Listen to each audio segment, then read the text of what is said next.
fantastic. This is GT Racing right now. He's got traction, he's going with the outside of both of them. Maloney! Oh, he's taking Anderson. Anderson's up top. Oh my God! Big crash. Oh my goodness, half the field's going to get rolled. Second very close. These guys are want to make their way through the field very quickly. Oh, there we go. Oh no! That's massive. This is it. This is over. I can't believe this. Oh my God! God, what?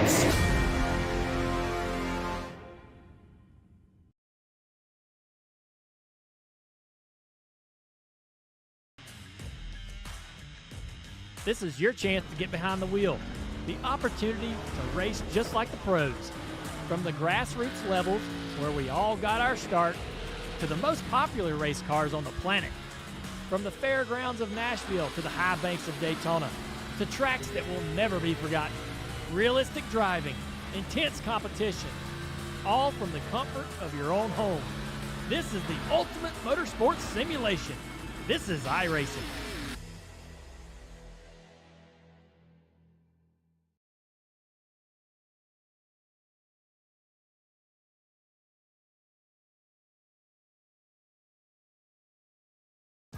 This is iRacing, the world's premier online racing game. iRacing puts you in the driver's seat to experience today's newest form of competitive motorsport, virtual racing, all from your home PC. Race virtually in endorsed series from NASCAR, IndyCar, IMSA, the World of Outlaws, Aussie Supercars and more. Take on legendary circuits like Daytona, Silverstone and the Nürburgring. Join iRacing's global online racing community and get on track today at iRacing.com.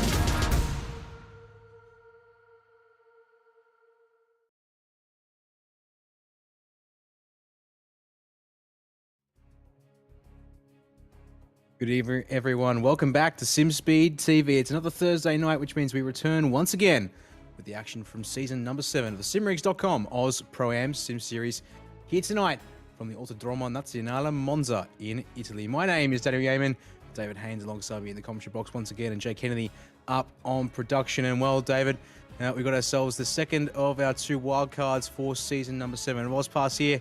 And well, it's not your average version of Monza, at least by modern standards, here for us tonight. No, these are never a completely sane combination of vehicles. I remember the Audi GTO and things at the Road Atlanta. So here we are at Monza, the full combined layout, the old insane bumpy banking combined with the already fast Monza circuit minus the first Grand Prix chicane. Average speeds are high, time at full throttle is high, it is slipstreaming turned on high. That it is. We skip the Guertifilio chicane, but of course we keep the Della Roggia chicane in there to at least provide a braking zone before Lesmo number 1 here. But yeah, I think realistically tonight we're looking at throttle percentages somewhere in the 100% of throttle numbers, somewhere up around 95+%, I would dare suggest. 10 kilometers, more or less on the dot, depending on where you look, and well, 11 turns in this configuration as we'll be going around tonight. And well, yeah, extremely bumpy oval, of course. Pass 2 first up tonight will be a little bit less, or a little bit more forgiving perhaps, but then out onto the Grand Prix circuit and stretching these cars out to their absolute VMAX. And well, speaking of the cars, David, Pass 2 of course tonight up first, and they are using the now legacy Pro Mazda. Talk us through the car here a little bit, some of the basics around what we've got for these guys here tonight in Pass 2. It's a Mazda RX-8 engine in a single-seater body with a 6-speed sequential gearbox. It was a car that I loved when I first joined the iRacing service. 240 horsepower, and it's free. You want to give it a go. It's been replaced, though, by the Indy Pro 2000 PM18, more conventionally powered, but occupying the same place in the open-wheel ladder system in the United States. And well, we'll talk about the car for the Pro-Am. At least it's a driver's choice for the Pro-Am later on tonight, but we'll leave that information for later on, because that will be quite the interesting mix. It'll be multi-class, of course, for the Pro-Am later on, so they'll have a choice of the Pro Mazda and the big boy machine. We'll talk about that one later on. So we're currently in the second third of qualifying here tonight, Haynes, and well, you can see here these guys out on track now, getting themselves up to speed and getting the most out of the car here. 2 races tonight for Pass 2, which is a little bit of a deviation from the norm, which means that we will have the hard cutoff at the end of qualifying once that timer hits 0 tonight here in, well, both Pass 2 and the Pro-Am later on. But, well, see how these guys go as our times come up on screen. And Hayden Veld, the man on pole provisionally there, and despite the slipstream potential, has got a quite healthy 1.2 second gap back to Matt Bowler. I want to be honest with you, having seen how they were doing in this open qualifying session, a short session with a big lap, having a slipstream put you in more danger than lapping by yourself did. If it was an hour session, your pole's definitely going to be set by someone with a slipstream, but in this, it is flat out full throttle all the way through the, I want to call it oval 1 and 2, the long back straight, the oval 3 and 4, flat out all the way down the pit straight of the conventional Grand Prix circuit, already known to be a very long straight, and then blow straight past through the first chicane, then blow straight through the Curva Grande, and your first braking zone is 5.5 kilometers after you start the lap. Your first braking zone is like 3 Oran Parks down the road. It's a lovely little statistic there. I don't think I was considering the use of Oran Park as a distance of measurement, but you have a good point there. On board with the unexpectedly numbered number 1 of Sebastian Flock. Once again, he seems to have left the 84, gone begging there tonight so far, and an all black paint, which I wasn't expecting. There was some talk early on from a couple of guys, Bowler, Veld, Flock, and I believe Mazomo as well. They were going to do something a little bit different for paint job tonight, but instead it's a little plain at this stage. Indeed, yeah, here we are. Braking zone number 1 of the lap. After 1.5 minutes at full throttle, here we are at De La Roggia. And he actually gets to the fairly nicely, a bit aggressive over the curbs. I would be double checking that brake pedal's still there before I got there. You'd see a safety tap from me. You're not wrong. Imagine the pad knockback on the old banking. Disturbing and worrisome. In fact, well, I think pad knockback is going to be the least of some people. We'll just watch Liam Caplice, unfortunately, in the number 20 have the biggest of high sides. Trying to stay down as low as possible, but actually catching the flat of the oval, and as a result, losing control of the car. Of course, the fun thing here tonight with the combined layout is the front stretch cut in half by that temporary wall there, as we see Hayden Veld. Now, is he the pusher? He is being pushed down towards Parabolica here to start another lap, and it's Matt Bowler directly on his nose. Now, obviously, that's good and all, boys, but you're actually not going to get a chance to complete this lap here because we're under 2 minutes 40 to go. So if you've made contact on this lap, this is already over for the pair of you here. I'll come across the line about now, and yeah, Bowler is almost certainly making contact there, and that will have invalidated any times. Matt Keane will be the next across the line, David, to finish his run. Keane is currently sitting in the mid-pack on a 2-minute 45. Can he improve? A 45.6 is an improvement by a 1 spot there up into position number 7 for the 38 driver here. That will be his qualifying over for tonight. A lot of mini sectors around this lap. It's almost 3 minutes, and most of the sectors are 15 seconds, 18 seconds, etc. So tough to gauge exactly when and where and how people are improving, but they've got a limited amount of time left. You'd better be halfway around your lap already if you think you're going to finish it. From the brake, though, well, this is halfway around the lap here, is it not? No, it's coming to the finish of it. He's just crossed the line there. The start finish line obviously on the inside of out of Parabolica, past the pit entry, and on this inside half of the straightaway. Reminds me of rally special stages. It does somewhat. You're not wrong there. Simon Mazzomo there, the 5.51, unfortunately not an improvement on his 244.5. That's 3/10 down there, and that will be his session over as we continue to watch these drivers come to the line. Next up, Jeffrey Wang, who's currently sitting back in 13th place on a 246.1. Needs to improve here if he can. Jeffrey, 2:44.7. Was it valid? It definitely was. Up to P5 for the number 26 driver.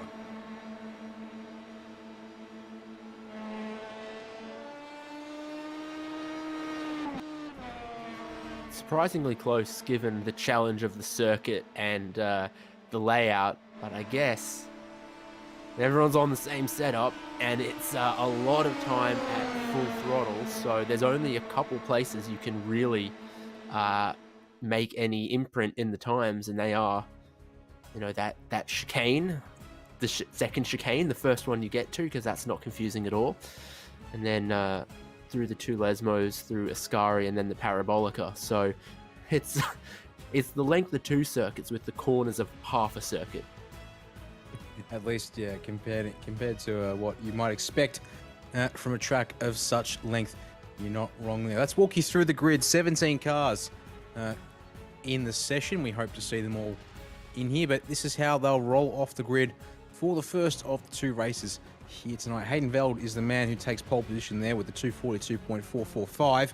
Matthew Bowler will be alongside him on the front row to start out at P2. Also currently, well, a good spot there for your championship leader here in Pass 2 in this phase of the season. Jared Hughes starts out at P3 in the number 9 machine with Simon Mazzomo alongside him in the 5:51. And there's Jeffrey Wang and Matt Hardigan to round out our third row here tonight. P7 will be in the hands of Patrick Panton in the 36. He's got Matt Keane alongside him in the number 38 for P8. Thomas LePrake, Jordan Ferguson rounding out its first 5 rows, and then it's Hayden Jackson and Paul Longworth in 11th and 12th place here respectively. Yeah, only one more driver with a qualifying time there is Brady Buchanan. We saw Flock on the lane. Who else do we expect we might see? I mean, it definitely was a challenge to set a lap time in that session, given it's like trying to qualify on the Nordschleifer, except less skill involved, but it is a big lap, which means it's tough to get many goes at it. Yeah, well, we'll see how things play out here as they begin the thankfully abbreviated formation lap here tonight, which means that we won't have to wait too long before we get this race underway. And, well, yeah, driver at the back of the field there, Dave. We haven't seen him Pass 2 so far this season, but we can just see him there on the right, or the back of the left lane. The number 6 belongs to a Mr. Cameron Dance, who, well, actually out of all this field, I would be surprised if he's not the most experienced in the Pro Mazda, having taken part in a international series hosted by Chaz Draycott Media, if I'm not mistaken. Yeah, I was just thinking about that. The Formula 1 Grand Prix, if I'm also getting all those right. Following some of Cam's social postings about that series. So, starting at the back of the field tonight, probably an appropriate challenge for him, if that's all correct in my mind. But, well, 10-minute opening race, much like our normal sprint round for the Pro-Am, and a 20-minute main race Pass 2 after a short break is what we've got on the table here for the guys here in Pass 2 tonight, David. And, well, with the slipstream being so important, who do we think is going to take the wins here tonight? Because, well, just have to be in the right place at the last possible minute is what it seems like. So they come around curve of Parabolica, pace car pulls on in. We have to wait for the green flag here in AusPass, and there's a massive gap formed up there between, I believe that's 3rd and 5th place in the outside row. So that's already potentially going to cause some problems there. But we wait for the green signal from iRacing. It's a long way down the front stretch, it seems. Still waiting. There's the green flag. We get this one underway. 10 minutes. Fast, furious action as go. And, well, your top 5, they're all lined up. P6, that was the hands of Matt Hardigan. Actually already met. We've got a 5-car breakaway here at the front of the field as we're on board with Jeffrey Wang. We're already going 3 wide. With the banking, someone is down the flat. That's going to be ambitious. Jeffrey Wake's going to get the first lap here, David. Oh, it's like the good old game of high five. You know, up high, down low, and too slow. Things get difficult when it flattens out and the cars bounce. It's not in that competitive motorsports hasn't happened on this oval for decades. So it is bumpy as hell. It is a very old surface, and they are 3 wide, 4 deep, 5 deep. Thunderbirds, flying arrows, red arrows. They got nothing on this. Go on board. One of the other drivers down low. Brady Buchanan in the 16 machine one of our early championship favourites, hasn't unfortunately been able to convert in the past couple of weeks thanks to the strong performances from Matt Bowl and Sebastian Flock. They get through the oval. Oh, there was a little bit of a bump up from the bottom line. Hayden Veld's got tapped. He's in the fence. Are we going to have a wreck? There's the wreck. Oh, and somehow it's a one-car wreck. Nope, two-car wreck. Patrick Patton is around and make it 3 as the Jordan Ferguson, the 21 machine, unfortunately involved as well. Somehow that did not involve the entire field, and we get those drivers keep going. We're down to 14 in the pack, 15 still out in track. 3 wide, flat chat through the Curva Grande, becomes 2 wide. It's Hughes and Bowler up front. Jeffrey Wang tries to slice down the middle as they reach their first braking zone of the race, and the inevitable happens. Oh, death, Matt Bowler around, now waiting for De La Roggia there before we can get away. Who else? Matt Hardigan has gotten up into the race lead out of all that. The 999 driver back in P6 at the start of this one. Jeffrey Wang's off at Lesmo 1 out there in the gravel in the 26 machine. They're dropping like absolute flies at this stage. And if we're not careful, this is going to break up into some smaller packs. Very quickly on board. The number 9 machine is Jared Hughes going for the race lead down the Curva Cerrigo towards Ascari here. What has Hardigan got? The racing, no, he backs out. He will take the slipstream on the exit of Ascari here and aim for that. But oh my word, well, lap 1 has most certainly delivered. And well, if this is what one class of car delivers at Monza, I always shudder to think at what we're going to get from 2 classes on board with Matt Keane here, David. He's looking for a spot here on the number 20 machine of, where is he? That's Liam Caplice, and that's for B3. Parabolka, but Caplice not giving that one up. He's going to try and stick it round the outside, probably taking off track for his troubles. McKean still gets the job done on the inside lines. We get the first lap complete. Are you surprised to have Cam Dance in 5th place already? No, I am absolutely not surprised. He started far enough back that he was able to avoid the chaos. And, well, just keep on slipstreaming, boys, because they're coming. And they want your spots as they come into the banking for the second time here. And is one of the drivers to be careful about, potentially very loose through the banking. Yeah, he's flirting with, because it's his camber down there where it changes from mostly flat to initial banking, and that spot there he's getting tripped up on as we ride with the race leader from Matt Hardigan for a sec, but Caplice goes to the race lead. Jared Hughes wants in. We're going to have another 3, almost 4 wide run towards the second oval turn here. Hughes will get his nose in front and go to the high side here. I don't think as we go up through oval 2. They go 2 by 2 this time, so can you stick it down the bottom and hang on to the low side of the track? These guys thankfully aren't going fast enough, David, that they can hang on down the bottom. But there we go, 2 by 2, and then 3 more chasing after them in rapid succession here. This was the scene of the first big one. Number 1, the group behind rapidly closing up. So it's 7 up front. You see the others behind. 3 wide through Curva Grande once again. It all comes down to that Variante Della Roggia. Oh, overspeed for Simon Zomo, inserts himself into the front part of the group as that was Matt Keane in the dirt on the inside of the Curva Grande. Again, everyone's trying to keep it as steady as they can, but there's all the little micro shuffling going on as we're 3 wide once again under brakes into the Della Roggia. Make it 2 wide, 3 deep as they go on through, and we get through the top 6 without any dramas there. And it looks like now Mr. Dance behind him, back in P5 still, so he's playing a long game. But well, Matt Hardigan was leading at the first half of this lap. He's back to the rear of the train in the space of, well, it was still, as you said, 5.5 odd kilometers before we got there. But how the tables turn here in this pack of cars, based on where you start and how much slipstream you can pick up here. He's under pressure now from Thomas the brake usage. You're looking to get around the outside here into Ascari on board with the 113 driver. He's got the outside line. I think Hardigan's still there. No, he sheds down and he shuts the door there. Does the brake, gets the job done. He now has to try and close. Problem for your leader, and he's around. Caplice. Yep, leave Caplice. Rode it away in Ascari. Unfortunately, around at Ascari, and the rear wing now severely bent. Oh, he's going to drive that car into the fence, and yep, I think he's just wedged that car on the fence, and that's stuck. That Marshall is just not impressive. It's a super low downforce setup on these cars. Makes him quick in a straight line. Apologies to him, I think he was actually in second. So as he comes through Ascari, it's too much, too wide. And just everyone else able to avoid contact there with him, thankfully. But yeah, unfortunately, then tries to get going, and I think he's got that car looks stuck in the fence. Just aiming for that guy with the fire bottle.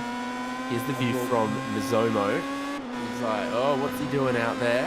Okay, he's over there. Okay. Then there were 4 for the group of the lead because it's put a bit of space between Lecrae and some others from the lead. Your top 4 is just Hughes, Mizomo, Keen, and Dance. Here they go. 2 more laps. Yep, 2 more laps at back at the line, and we're now already about a minute into this one. So not long left.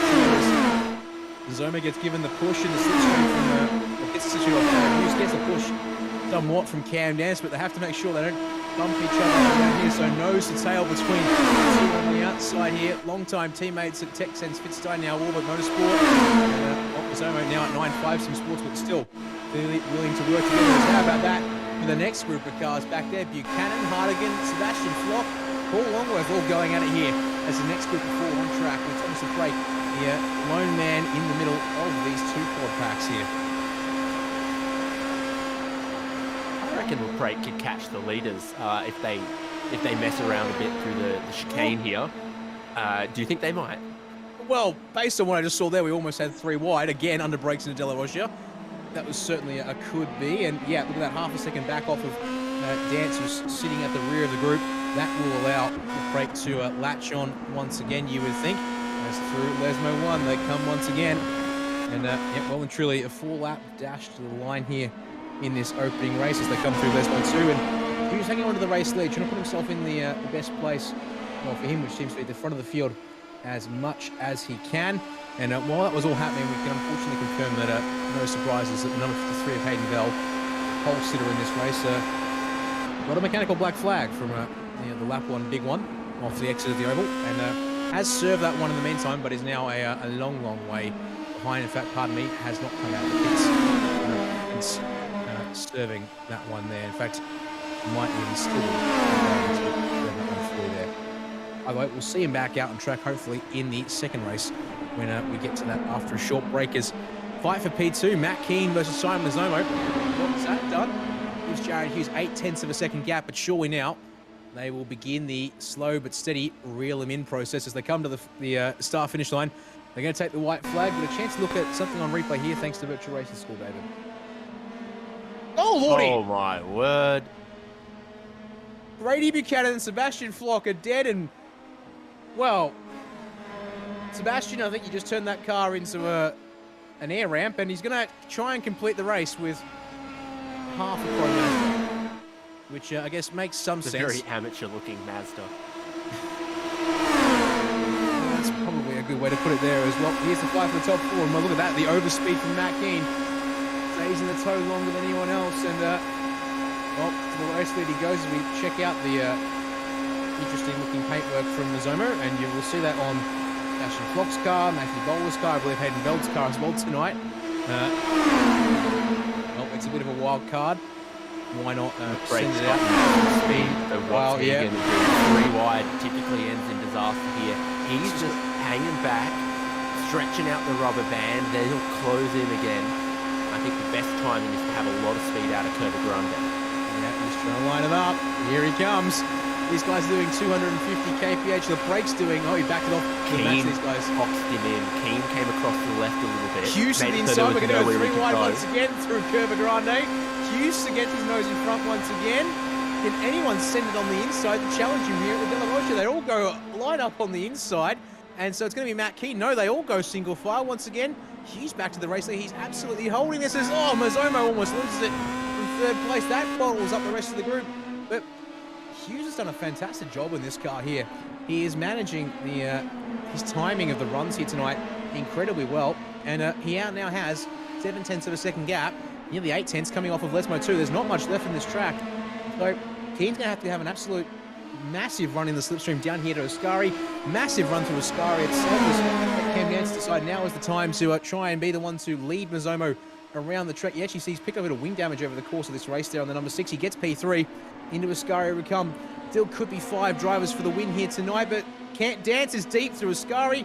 It's down to a 2-horse race surely, but the gap is 0.7 of a second for the race lead here. I think the downforce is so low that sure they get close on the banking and on the oval, but it just doesn't quite slipstream on the road course section, which is the second half of the lap. Well, he's been towards the front of this one all race long, going to the front whenever he could, and it turns out that was probably the right call to make. Jared Hughes, starting third place, is going to get a win here tonight in the first of 2 races for Pass 2 at Monza in the wildcard. Across the line he goes and puts the P1 next to his name on the result sheet there, David. 95% throttle for 10 minutes in a rotary. How much oil you reckon he went through? Director Joe Kennedy just saying probably all of it, and well, that's a conservative estimate, I think. But I wish I could give you a number, but given a little Genesis rotary machine, we'll call it 2 litres. I wouldn't know, unfortunately. There's never been Enough that you got to top it up, I'm sure. We'll just reset the car entirely for race 2. How does that sound? We'll take advantage of some of the other things. I reckon Hayden Veld and Liam Caplice will take you on that option.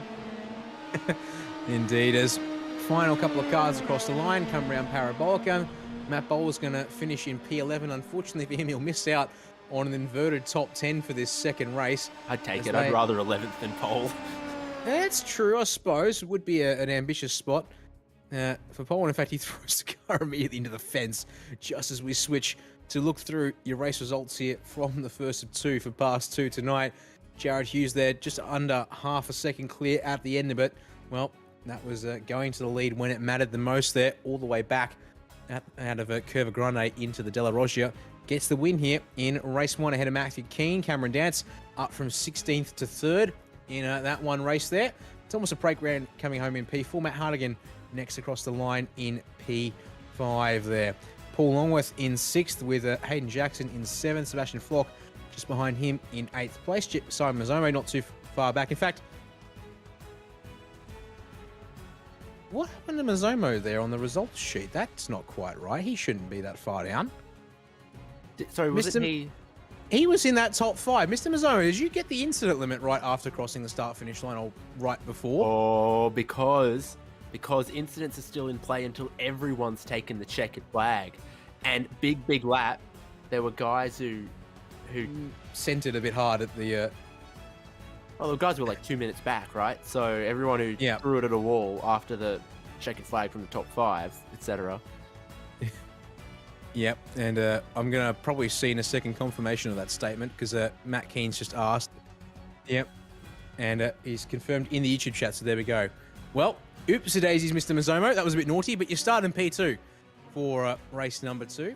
So maybe that'll work out for you. The man who'll be taking that that inverted top 10 pole, of course, then number 26 of Jeffrey Wang there. And then the final drivers to finish up race 1. Number P11 went there to Matthew Bowler. 12th place to Brady Buchanan. 13th to Tyson Hanmer.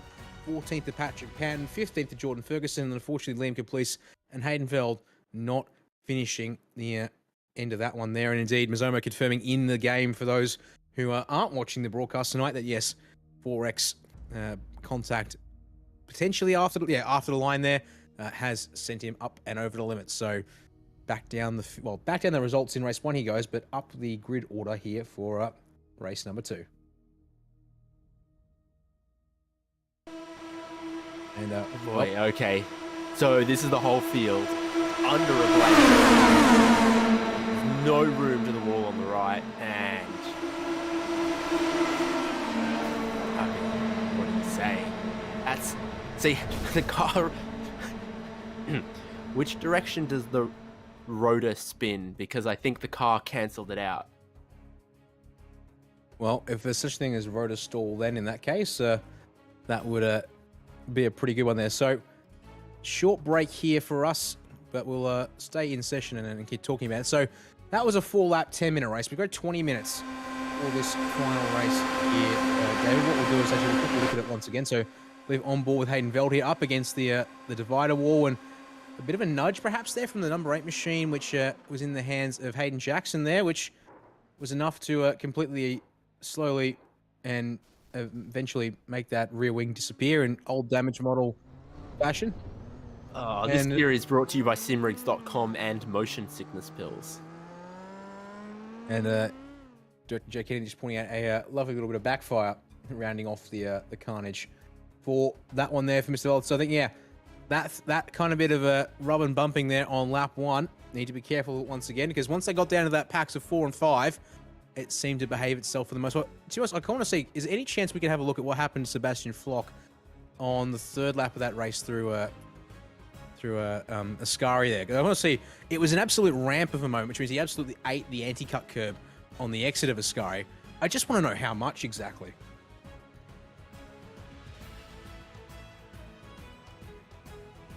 It certainly looked impressive. We'll have that up for everyone here in a second, thanks to the powers of replays. And indeed, here's what happened. So, challenging, who would this have been at the time? Is he, nope, never mind that.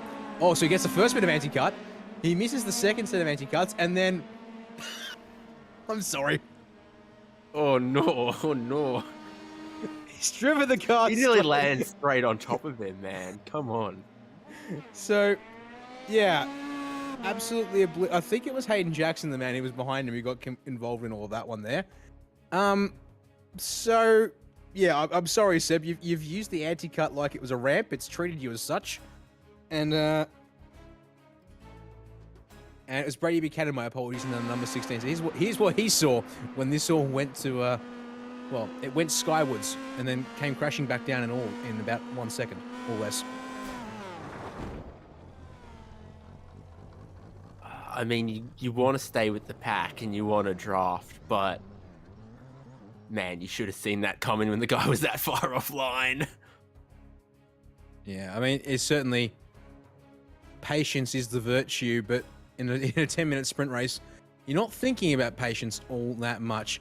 But, well, we'll see here if 20 minutes is enough for these guys to think a little bit longer term, because it's time for us to get ready for that feature race here in a second. So, inverted top 10, we'll see Jeffrey Wang on the pole, but then 17 cars. Let's hopefully keep them all together for some even more, well, hopefully more of the good stuff that makes up the pack racing we saw in race 1 tonight. Confirmation here is your grid for race 2 in pass 2 in the Pro Mazda Wildcard from Monza tonight. Jeffrey Wang in number 26 on pole, has Simon Mazzomo alongside him on the front row tonight. Sebastian Flock gets a chance at redemption there out of P3 with Hayden Jackson alongside in 4th. Longworth out of P5 is Matt Hardigan alongside him for P6. And then it's going to be Thomas LePrake, Cameron Dance, Matt Keane, and Jared Hughes to round out your top 10. Matthew Bowler, Brady Buchanan on 11th and 12th there, just outside the invert. And the rest of the field, of course, therefore, as their finishing results in race 1 means it's Tyson Hammer out of P13, Patrick Panton out of 14th, Jordan Ferguson 15th, Liam Completion 16th, and Hayden Veld, well, goes from a qualifying hero to race 1-0, and now has it all to do again from the back of the pack here as we get the formation lap underway. I can only imagine what's in store for us here in race number 2 now.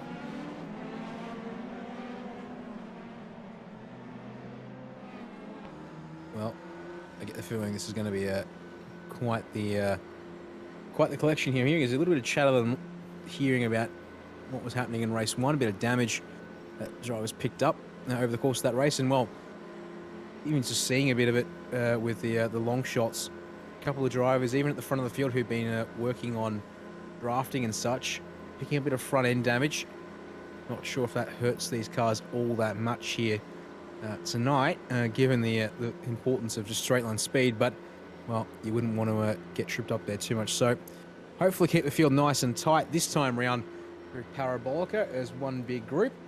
It's those little flicks on the front wings and the rear wings that you totally get away with in the slipstream because it gives you such an overspeed regardless. If you lose 2 k's an hour to a dent on the wing, you gain still 10 of it back off the draft. So it's so long as you're with the pack, you can handle that little damage on the front and rear wings that we've seen. It's the, car won't go straight damage that's going to cost you. Now, just noticing here, actually a strategy. It's Matt Hardigan, the 999. He's deliberately holding the pack back here, which means that we're going to have another top 5 at the front. Oh, pardon me, top 4 to start this one off here, but they'll catch up pretty quick. The green flag flies here, David. 20 minutes on the clock. And, oh, I don't like what I'm seeing here. I think it's Matt Bowler trying for the inside line on the front stretch. He was up near the wall, but here we go. The pack's forming. Now the question is, keep it steady, boys. It's lap 1. Let's not have any troubles here as you all go catch that lead route. Well, it'll be on down the back straight. It's going to be on through the oval. A bump or two. Who's that sent up the Oh, grass and into Big oblivion? depth on the front stretch. It's happened even earlier in race number 2. Oh, the big one, take 2. My word. Multiple drivers involved. Jordan Ferguson, Hayden Veld once again. Paul Longworth again. Well, this time Patrick Patton, second time for him. Simon Mazzomo, Sebastian Flock, Liam Caplice, Jeffrey Wang, Tyson Hanmer, all involved. That leaves us, I think, with 8 cars. I can't count them. They're moving around too quickly. 8 cars. This is it. All here on one screen. 8 cars is what remains. Make it 7 or 6. But, we're down to 3. We're down. Sent into the wrong part of the track. It's Hughes, it's Bowler, it's Buchanan, 3 drivers who didn't get to fight for the win in race number 1.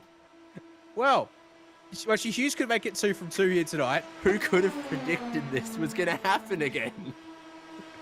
Well, just even more death. Matthew Keynes has somehow survived, has got a crumpled corner to his wing, but if he pushes hard enough here, he might regain the toe, so he may still be on for a 4-way fight for the race lead, but well, unfortunately, we started with 17 and we're down to a handful.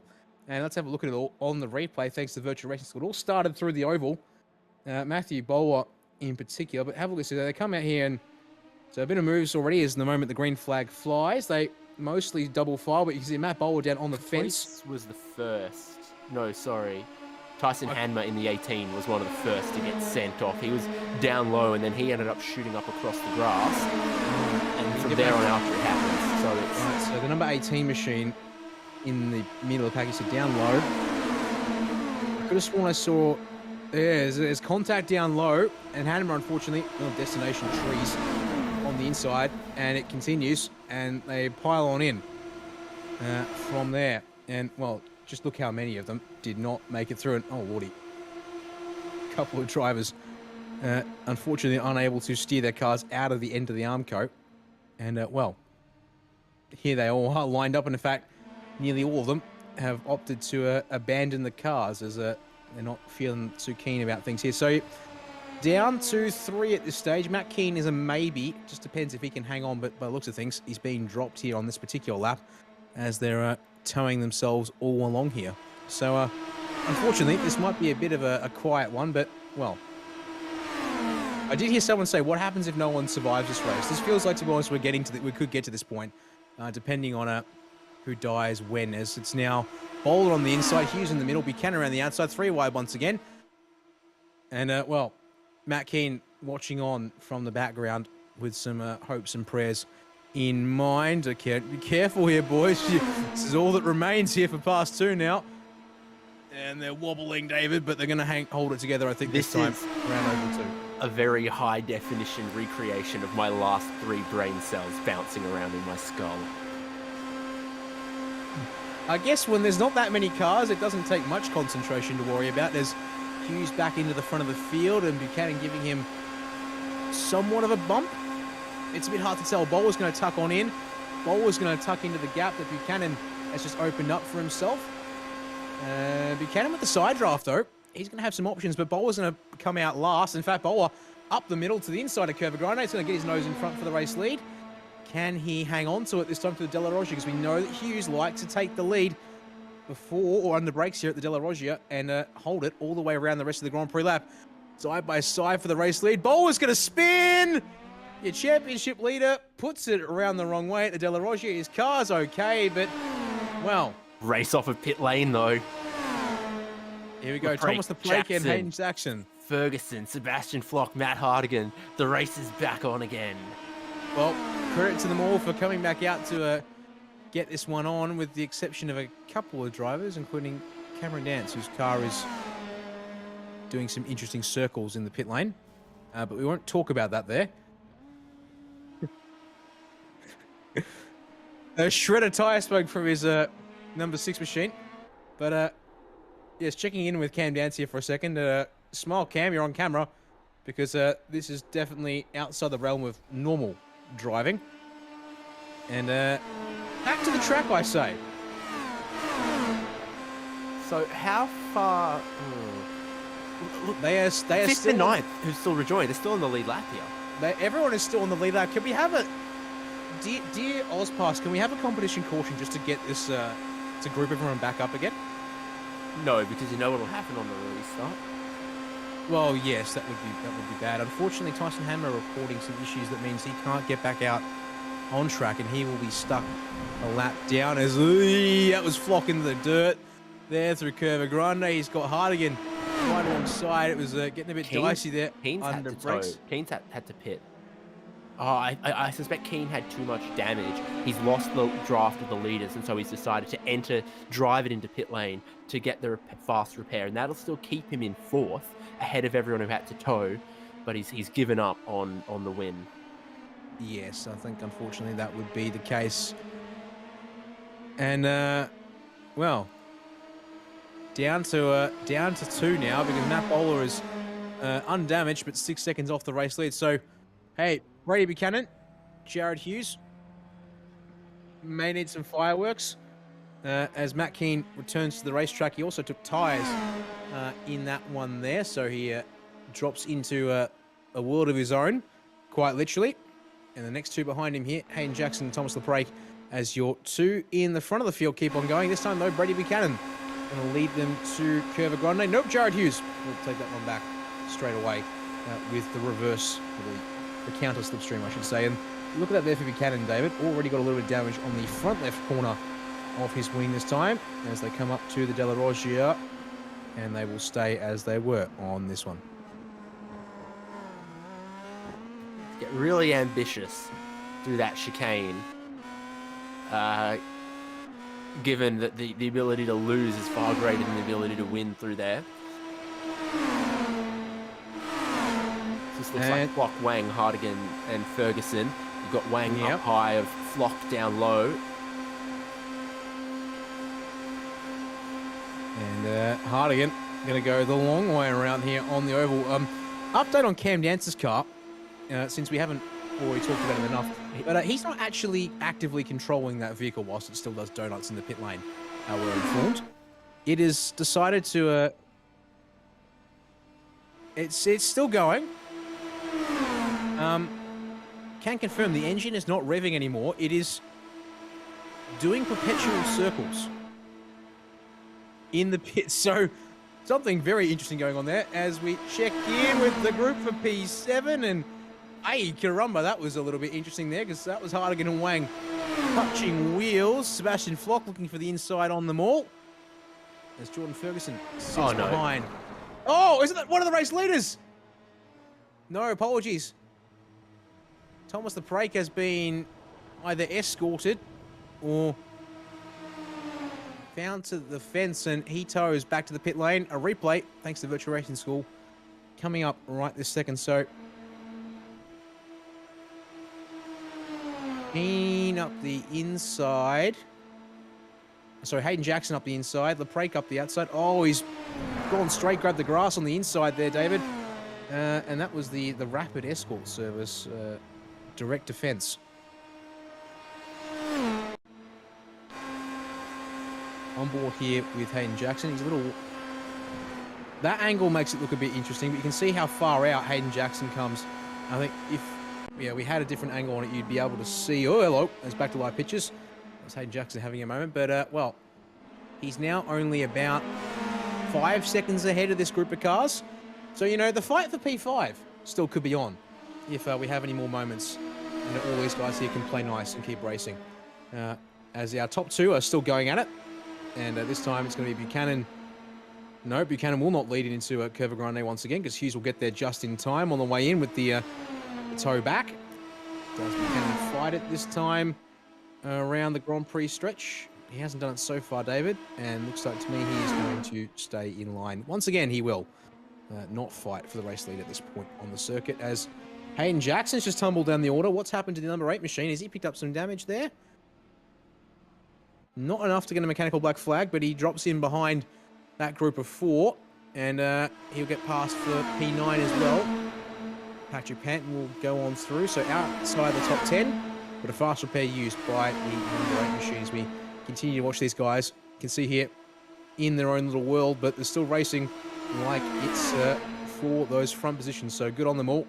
And press on here, boys. So Wang had a big gap on the rest of them and then comes off the banking down the back straight and immediately gets swallowed up by Hardigan and Sebastian Flock. And Ferguson's looked a little less aggressive in this group. So now there'll be 3 wide as it really narrows between the concrete walls coming off the banking.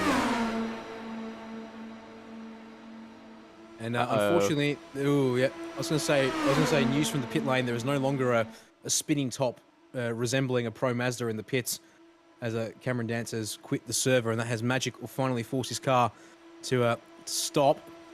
As 3 wide through Curva Grande for P5 here now. Sebastian Flock has that spot for the moment, but Matt Hardigan up the inside of him under brakes for the De La Roggia. So is Jeffrey Wang. Jeffrey Wang going to go deep, latest under brakes here into the corner, and he will hang on to the spot for now as they negotiate the chicane here up into Lesmos 1 and 2. Flock looking on the inside of Hardigan. He's going to get there for Lesmo 1, but not able to send it deep enough. Hardigan back around the outside, going to keep P6 for the time being. Oh, nope. Check that. That's Hardigan in the dirt there. Sebastian Flock is going to go on through. Jordan Ferguson will go on through up into P7 as well. Hardigan to the back of this group of 4. And then there's Longworth and Panton, and Veldon Jackson, and Caplice and Mazomo, as well as your leaders. How's this here? If we can pan the camera forward and left. Oh no, unfortunately we can't see over the wall. Can't see over the wall. Matt Keane they're paralleling Matt Keane on the other side of the straight. Other side of the wall, who's just gone around onto the oval, was Jared Hughes once again up the inside into Curva Grande. In fact, they've just lapped Thomas the Prake in all of this one now. So the Prake is on the tail of the race leaders. And once again, Buchanan will sit in P2 happily and allow Hughes to lead through the Grand Prix component of the circuit here tonight. And coming up towards 3 laps to go, according to my timing here, David. And, well, that also checks out on the clock. So, not long left. 12, 13 kilometers of racing. No, sorry, 17, 18 Ks of racing to go here at this point. Oh, no, 20, 30. Well, It's a 3 10K laps. layout. It's a 10K layout. Why did I think it was 5 or something? That's just embarrassing. Yeah, never mind. Still 30 Ks of racing because that's how Combined. Yep. Now how about that there? Look at the gap. 1 second between Hughes and Buchanan on the Grand Prix. We'll come back to that later because once again the fight for P5 is busy. It's Sebastian Flock leading the group with Jeffrey Wang hanging around, and Matthew Bowler is. Has Matthew Bowler decided to stop and wait for Matthew Keane? Because he's hang on, he's talking on the radio as well. And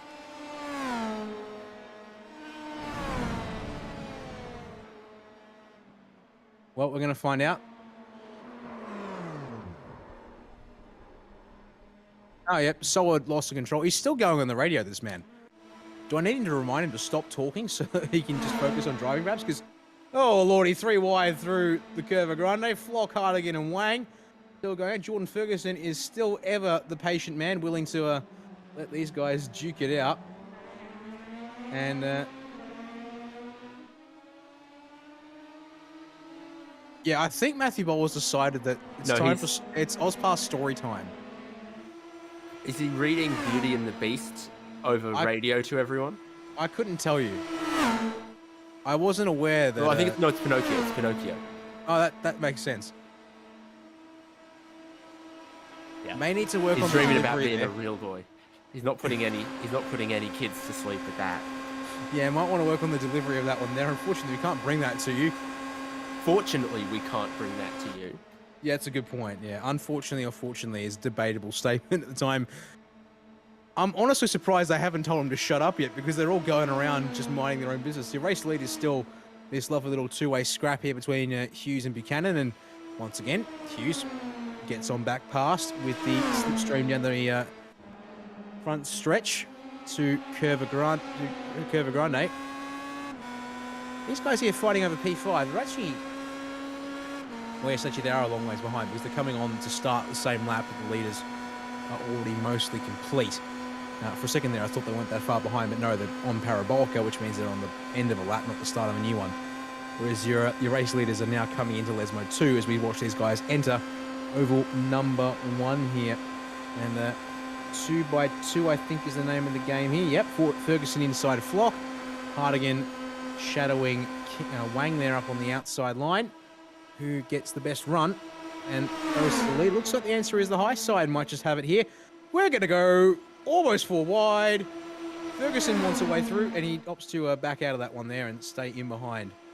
For a second there, I thought that one could have been really interesting.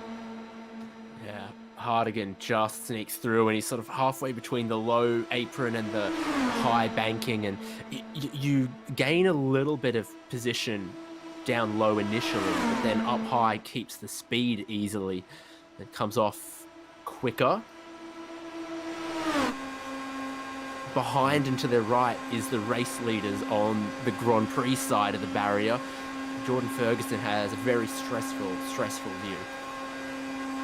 Which way do you go? There is no way through. You're going to have to find it. I hope they all take each other out at the braking zone. Well, it hasn't happened so far. Never say never, though, because they are getting very, very close to leaning on each other. Hardigan and Wang make contact. Ferguson runs for the grass on the inside of the track to make sure he's out of the way at the Della Roggia. All the time you have to leave it to space. Yeah. And these cars, sure, they're not doing world-breaking speeds, but they're getting them 3 wide.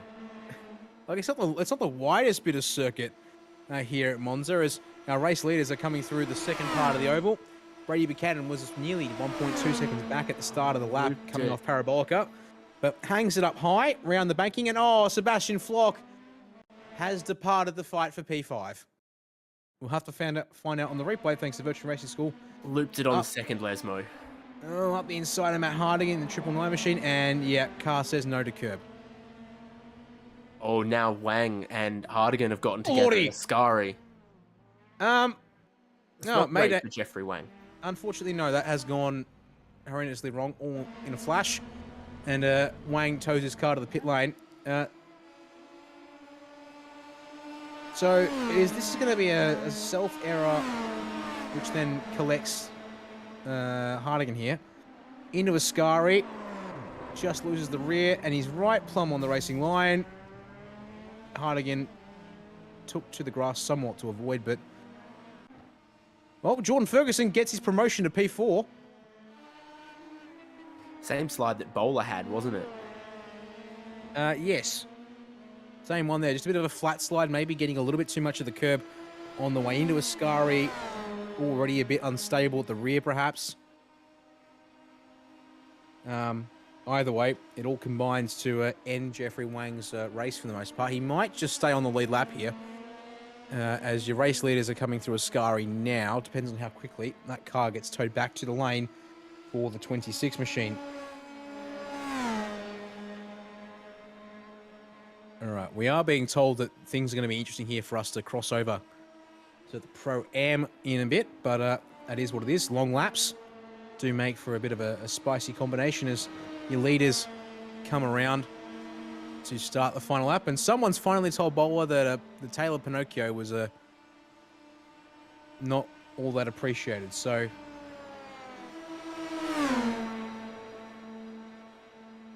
and the Taylor Pinocchio has now once ended on the in-game chat. As well, here's our next fight. It's the fight for P10.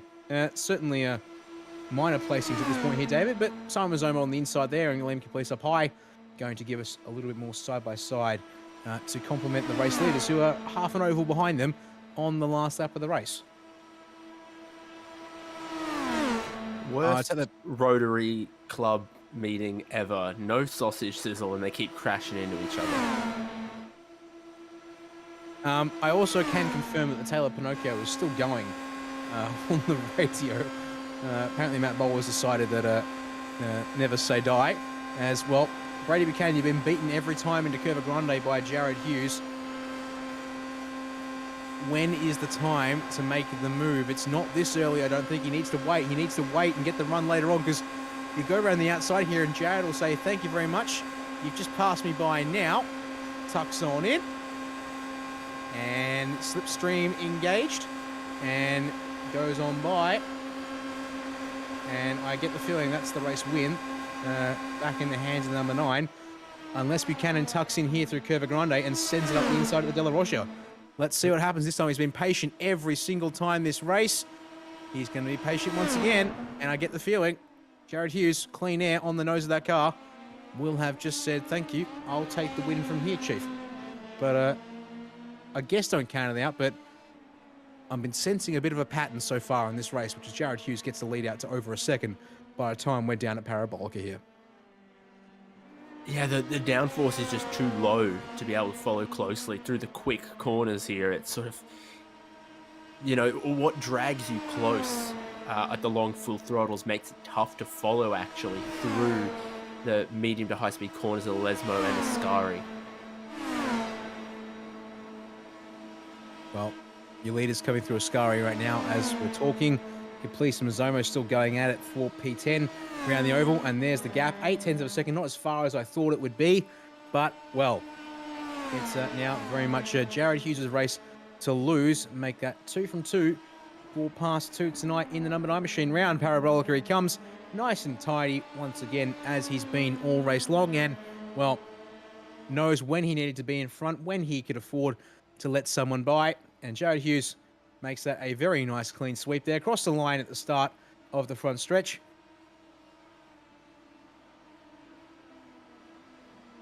Well, I'll be damned. Brady Buchanan, your race winner in past 2 feature. For reasons I'm not entirely sure. In fact, Jared Hughes has already disappeared from the circuit as... Oh, lordy. I believe the race winner has just been absolutely murdered in a fiery explosion. By Jeffrey Wang, he has indeed. But, yes, fascinating news. Right, I'll rapid fire the race results, and then we'll go to a quick break as the Pro-Am is coming in just a second. So, Brady Buchanan, your race winner by 1/10 over Matthew Bowler in P3, Matthew Keane P4, Jordan Ferguson up to P5, Sebastian Flock in P6, it's Hayden Veld in P7, Patrick Panton in 8th, Paul Longworth in 9th, Simon Mazzomo in 10th. Technically, they haven't finished, but let's presume... Oh, actually, it'll be Mazzomo or Caplice, either way. Between those two, we'll see. Jeffrey Wang, 12th, not racing. Thomas LePrake and Matt Hagen are still going at it for 13th. And then Hayden Jackson, Cameron Dance, and Tyson Hanma, all retirements in this one. Unfortunately, can't bring it all to you properly here because it's time to get over to the Pro-Am, guys. Be back with you in just a minute here on SimSpeed TV. This is iRacing, the world's premier online racing game. iRacing puts you in the driver's seat to experience today's newest form of competitive motorsport, virtual racing, all from your home PC. Race virtually in endorsed series from NASCAR, IndyCar, IMSA, the World of Outlaws, Aussie Supercars and more. Take on legendary circuits like Daytona, Silverstone and the Nürburgring. Join iRacing's global online racing community and get on track today at iRacing.com.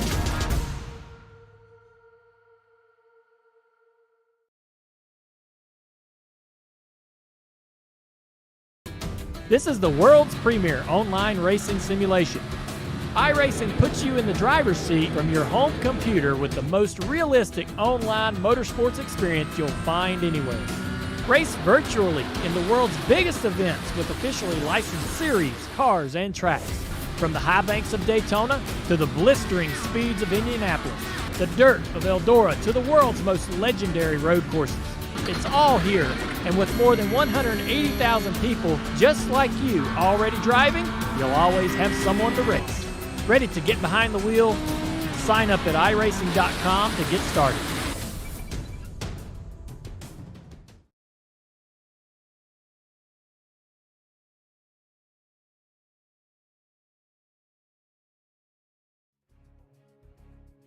We're back with coverage from round number 8 of season number 7 of the Simrigs.com Oz Pro-Am Sim Series here on SimSpeed TV. Daniel Gaiman, David Haynes in the commentary box covering this one here with Jay Kennedy up on production. And, well, time to get to the Pro-Am racing because they're already gridding up for this one here.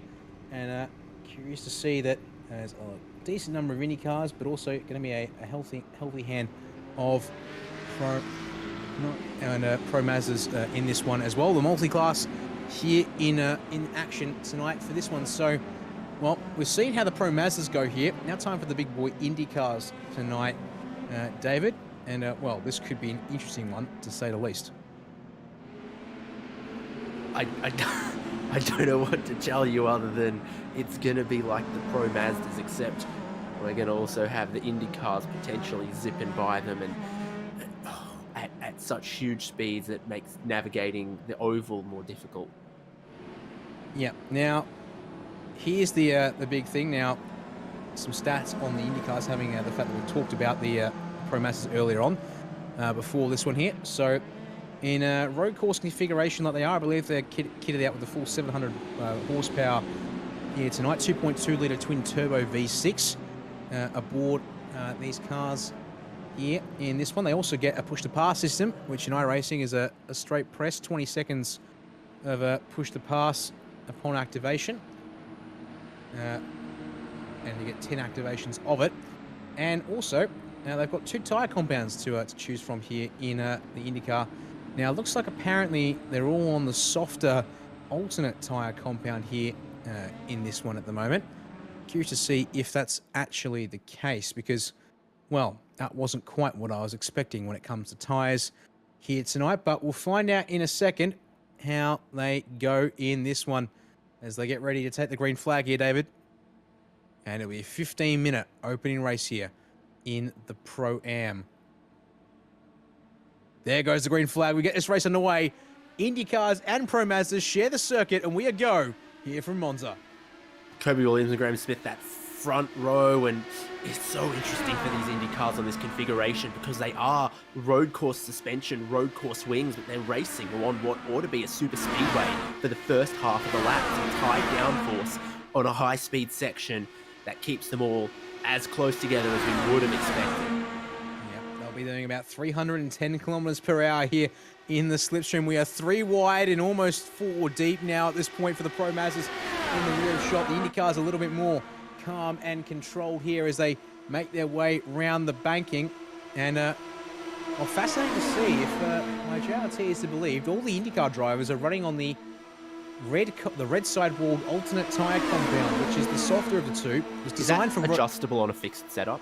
It was in the practice session last night. Okay. I actually jumped in with my. So with it's like one of my, it's like brake price one of these things you can adjust on a fixed setup. I thought so too, unless there was something in the rules about starting on a qualifying tyre or something. But the thing that I learned last night doing some practice, just to get a feel for it, but also was working with one of my teammates, is the fact that the red tyres do not do well on the oval. They fry themselves within a lap, given the flat-out nature of the ovals. But here is everyone on the reds, except rather than the black sidewall primaries. Is unfortunately in all of that, Ben Pollock has found the dirt.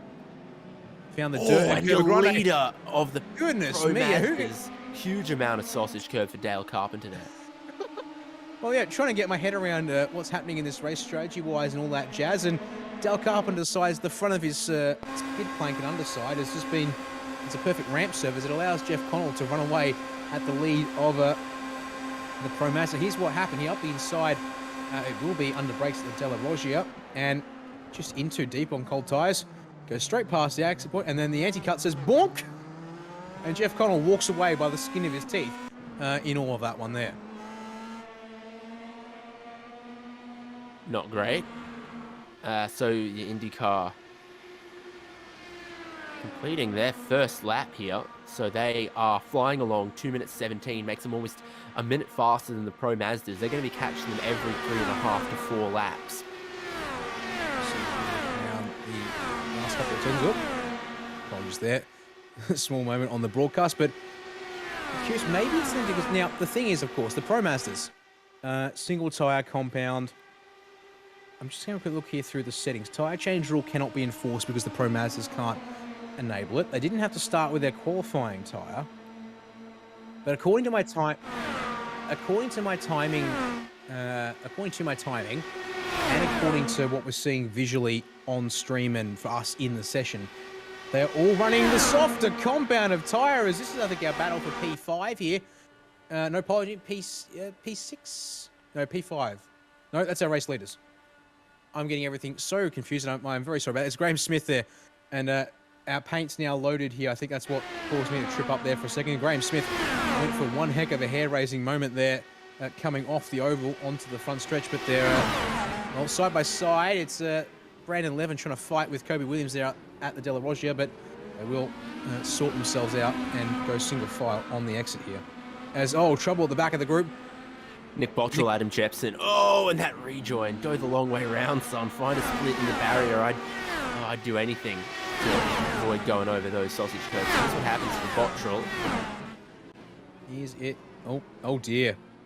Just a big concertina there, isn't it? They're going from really high speed to having to break down really slow speed, and then wrong choice. Take some more damage. Well, good news for these guys is they have a pit stop they'll have to make because of the fuel restrictions here. They can get P5. Oh, sorry, 5 laps out of the tank here in the Indy cars. Pro Mazdas, we've seen them do 8 laps tonight without needing to stop. So I believe we'll see them get through. Well, they got through 20 minutes without pitting. They should get through the full race without pitting then as a result. A couple of drivers actually in the pit lane here at the end of lap 1. Dylan O'Shea, Adam Funslow, and Matthew Johnson all sporting some rather hefty damage, which sees them down the back of the group. There's a couple of drivers. Smith, I don't think I've got mega damage here. So is this just preempt, get away? I believe this is coming Tires? in. This is filling in and getting on the primary tires. This is because I want to see then. Up. Please tell me, do the tire? Yep. Hooray!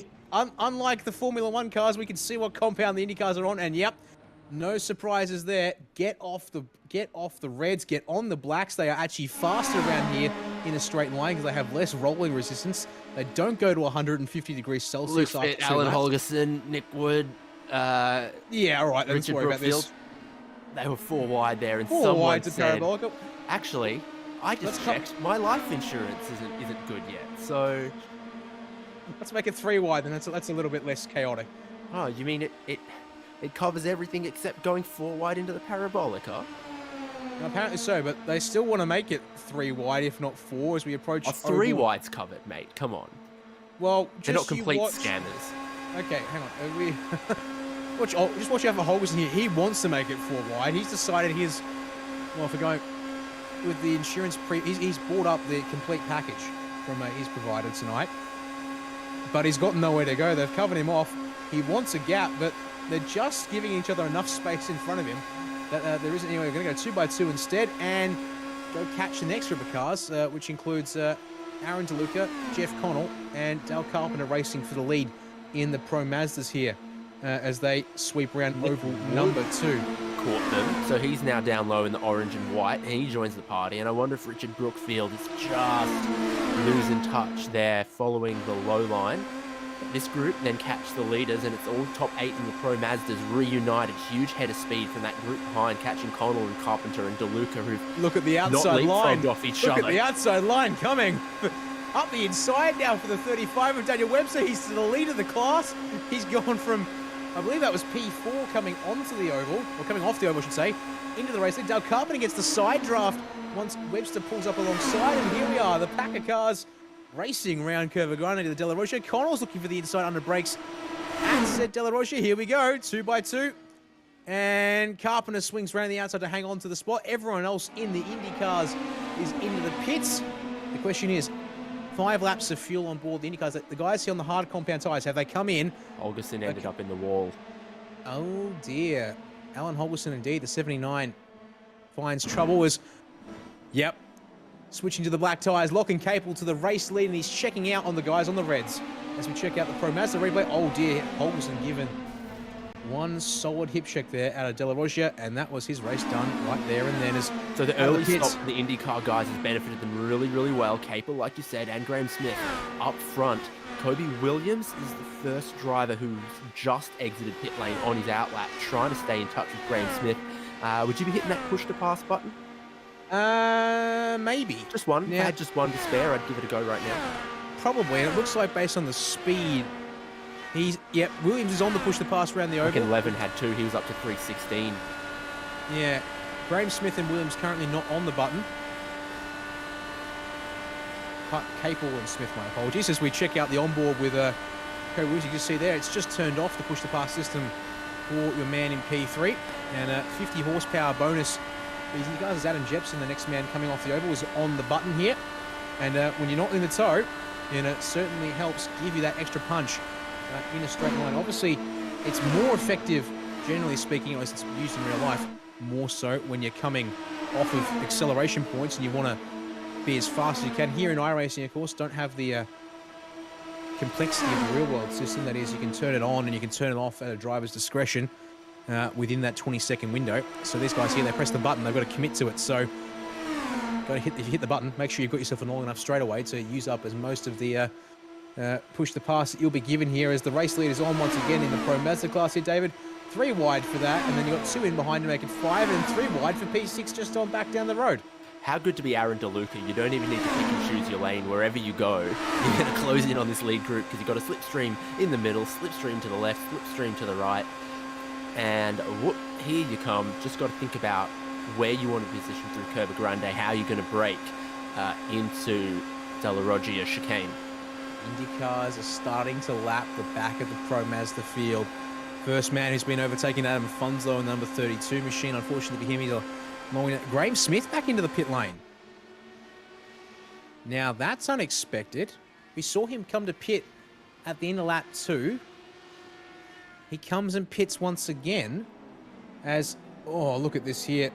The Pro Mazda leaders with the back of the IndyCar field coming on through at the same time here. This could get interesting there.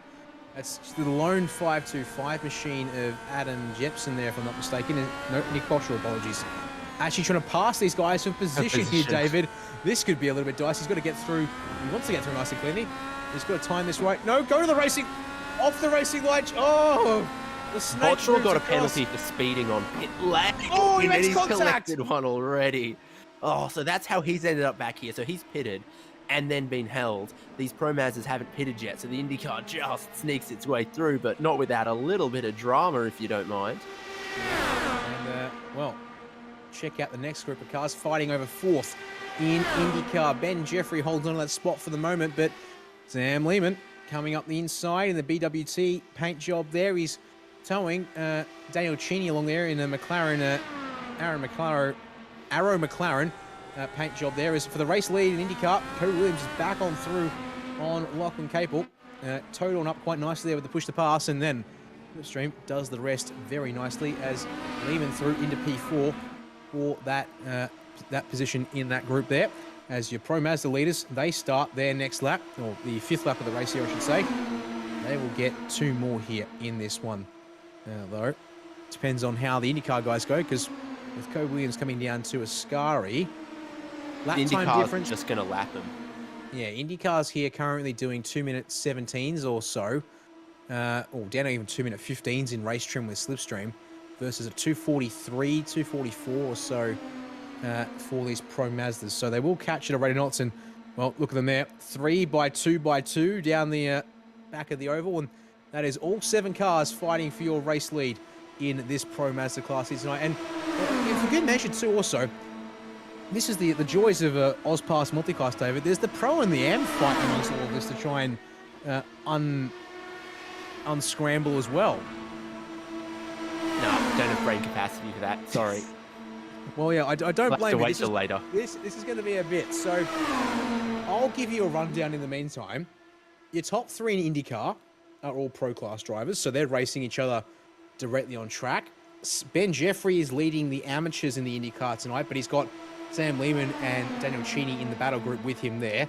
In this Pro Mazdas group, Jeff Connell is the leader of the pros. We've got Christopher Hen in the number 60 and Daniel Webster in the 35 here in this group. So in fact, the pros are all lined up on the right side of the track there for a moment on the way down into the Della Roggia.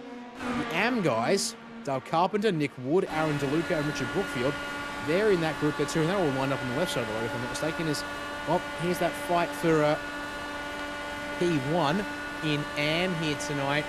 The IndyCars, Daniel Cheney has got Ben Jeffrey directly alongside, and Sam Lehman nowhere to go. Up the middle here is Jeffrey to the lead with the slipstream off the oval here, and Lehman will take that toe as well up the inside of Curva Grande here. Even their speeds, no troubles for the IndyCars to go flat out to Curva Grande. Oh, dramas for the Pro Mazdas though. Big incident. Oh lordy, there. yep. Well, we say goodbye there to Christopher Henn from the lead group. Luke Fitt has vanished off the timing. He's having a big old spin of his own there. So let's try and decipher this one on the replay. So Nick Wood on the left, Christopher Henn on the right. Push from Daniel Webster, if I'm not mistaken, unfortunately. Yeah. Takes Henn. Luke Fitt spins further up the road, and there was a car there that piled on in. The number... 151 was Luke Fitt. Unfortunately, the first man on the scene at full speed, not able to respond to what happened in front of him here.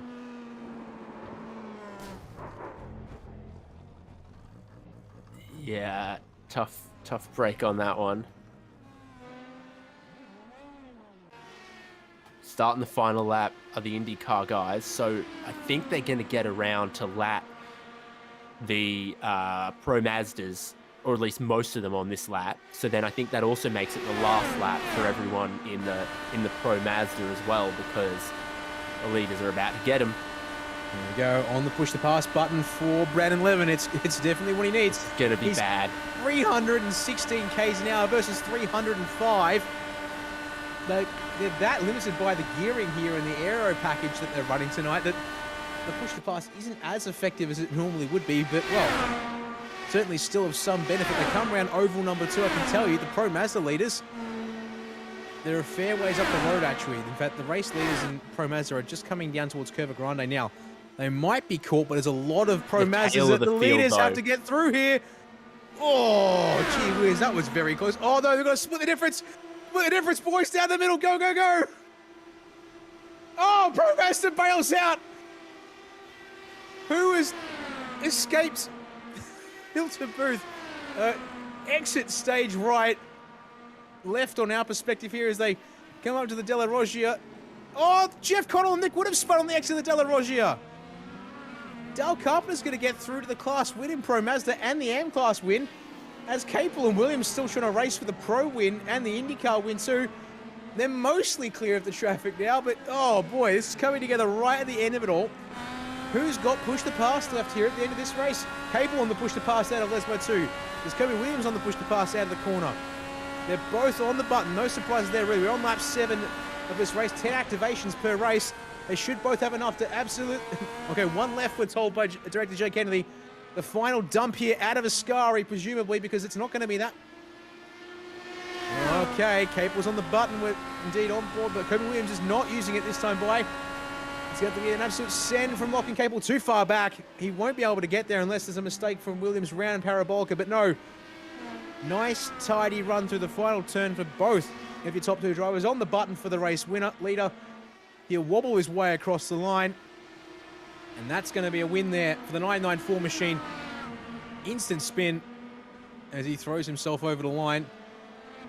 Daniel Cheney there ahead of Sam Lehman's going to take P4. Brandon Levin up the road, stayed in 3rd place, but unable to hang quite with your top 2 at the end of that one there.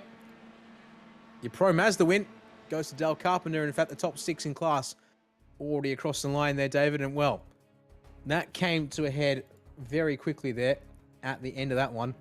And we'll try and get through the results here in a second, but we also promised apparently a replay of Hilton Booth as, well, that was dramatic to say the least when we saw that happening live there. I mean, it was 2 wide Pro Mazdas and then 2 wide IndyCars start coming up to them in a place where the Pro Mazdas were struggling to go 3 wide. The IndyCar is, I think, 20 centimeters wider, definitely a larger car. So they struggled to go 3 wide there. It was, 2 plus 2, I think, is more than 3. So it was always going to be tough. Someone had to give. The IndyCar guys, I think, tried to get single file, but it was a little too late. At the closing speed they've got to decide and sort themselves out quickly, because even if they lift off a bit, they're still 40 k's an hour quicker than the Pro Mazdas. High speeds for the Pro Mazdas, high 250s, 260 kilometers an hour. Peak speeds reached for the IndyCar in the tow on the push to pass, 320 k's an hour. So the difference just in the highest high speeds, 60 k's an hour. yeah, it will be important to note that, of course, as last couple of cars bring it across the line. And, well, let's walk you through the results from this one here tonight. Kobe Williams takes the race win in the first of our 2 races here for the Pro-Am. Ahead of Lachlan Capel by 0.3 of a second. Braden Levin there will settle for P3 at 1.5 seconds in behind. Then it was a gap back to Sam Lehman there. Brings it home in 4th place ahead of Daniel Cheney in the 444 there for 5th. Ben Jeffrey behind them. Actually was with that group, but drops back late in the race to finish in P6. Then Adam Jepson, after his entanglement at the start of that race, recovers to P7 ahead of Graham Smith there, who taking the unexpected 2-stop plan there, goes back to P8. Nick Bottrell, the last of our IndyCars tonight, finishing there in P9. And you can see, of course, Kobe Williams ahead of his pro competitors there in Capel and Levin. Sam Lehman taking the AM win in that group. Just over the page there was Dale Carpenter, your race winner in the Pro Mazdas and the AM class. And then we'll take it down the page here, David, with the rest of the drivers here in the Pro Mazda group. Yeah. Daniel Webster, Luke Fitt, Dylan O'Shea, Matthew Johnson, isn't it? Quite a few big incidents, some cars that ended up a little bit down. It's such a weird style of racing, isn't it? It's got nothing to do with your car speed. It's all got to do with your racecraft, your placement, your moves, and when you go and when you don't. Yeah, it's going to be very critical to make sure you get everything done at the right moment. And to do it, yeah, the minimal risk is we're going to check out the replay here. Hilton Booth on the right side of screen as your race leaders came on through. And, oh boy.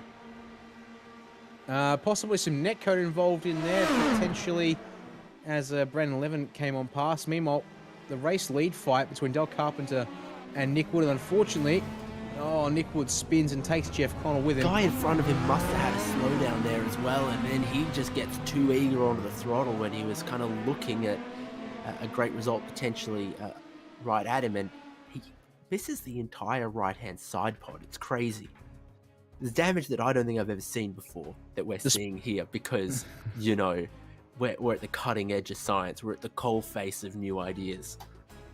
I can still tell you, despite that there, Jeff Connell took the win in the pro class amongst the Pro Mazda drivers tonight. So, not great to lose out on the chance for the outright class win, but he still gets maximum points for being the leader of the pros. As we check out on board with Dale Carpenter here into the De La Rogia, so a bit of a rub and bump there from Connell, it seems, in too deep, gets all over the curbs there, but then Nick Wood just gets it all wrong as well, and Jeff Connell trying to set up Carpenter there, not ready to react to what happened to Wood directly ahead of him there on the exit of the De La Rogia. I'm this close to being out of things to say. Take us to that break. We'll be back in just a minute here.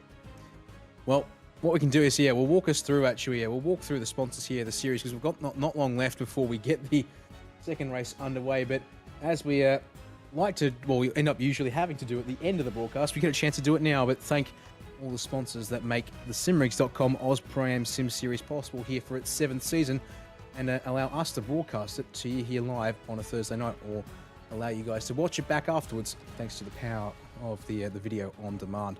So, of course, simrigs.com, the title sponsor for the series, several seasons in a row now. Great to have them continuing to support this series to, in particular, help it get broadcast with us here at SimSpeed, and then along with simrigs.com, of course, to Phoenix Smokers, Computer Technology Corporation, Echuca Toyota, and Index Designs. Thanks to all of them for making their contributions to the series here for season number 7. And with that said and done, 45 seconds until we get the grid for race 2. So 25 minutes on the clock for this second race here in the Pro-Am. If I try and crunch numbers in my head real quick, we're looking at somewhere in the order of, and my director Jack Kennedy is confirming there for me, 12 to 13 laps. I say 12 because at 2 minutes 15 apiece, we're getting just over 11 laps. In fact, we might even get 11 because the Indy cars will have to make 2 pit stops for fuel and tyres in this race.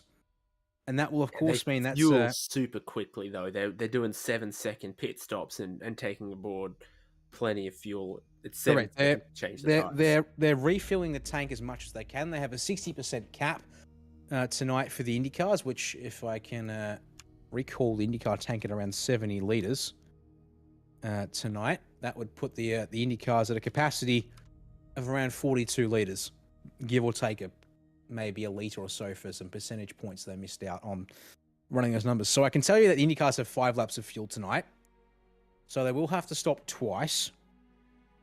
Now, for the guys here, if it's a 12-lap race, you have to go 2 laps at the start. If you reckon it only goes to 11 because of the pit stops and the way that causes you to have to the slow down for the in-lap and the out-lap twice, do you come in at the end of lap 1 and gamble on it? Or do you just do the 2 laps to get the minimum in, or get to a safe number, and then do your 5-5 in the I try to car? keep my car in one piece. That is true. That is the most important thing here tonight. Once again, all the Indy cars on those soft tires. So yeah, it did look like the best strategy was stop early as you think you can get away with on them boys. Yeah, I'm just a bit curious. I was under the impression they should be able to change the tires here at the start of the race, but it looks like the answer is no. They do have to start with the compound that they're choosing to, well, they have to start on the cherry alternate. glazed donuts before they go to chocolate glazed donuts at the stop.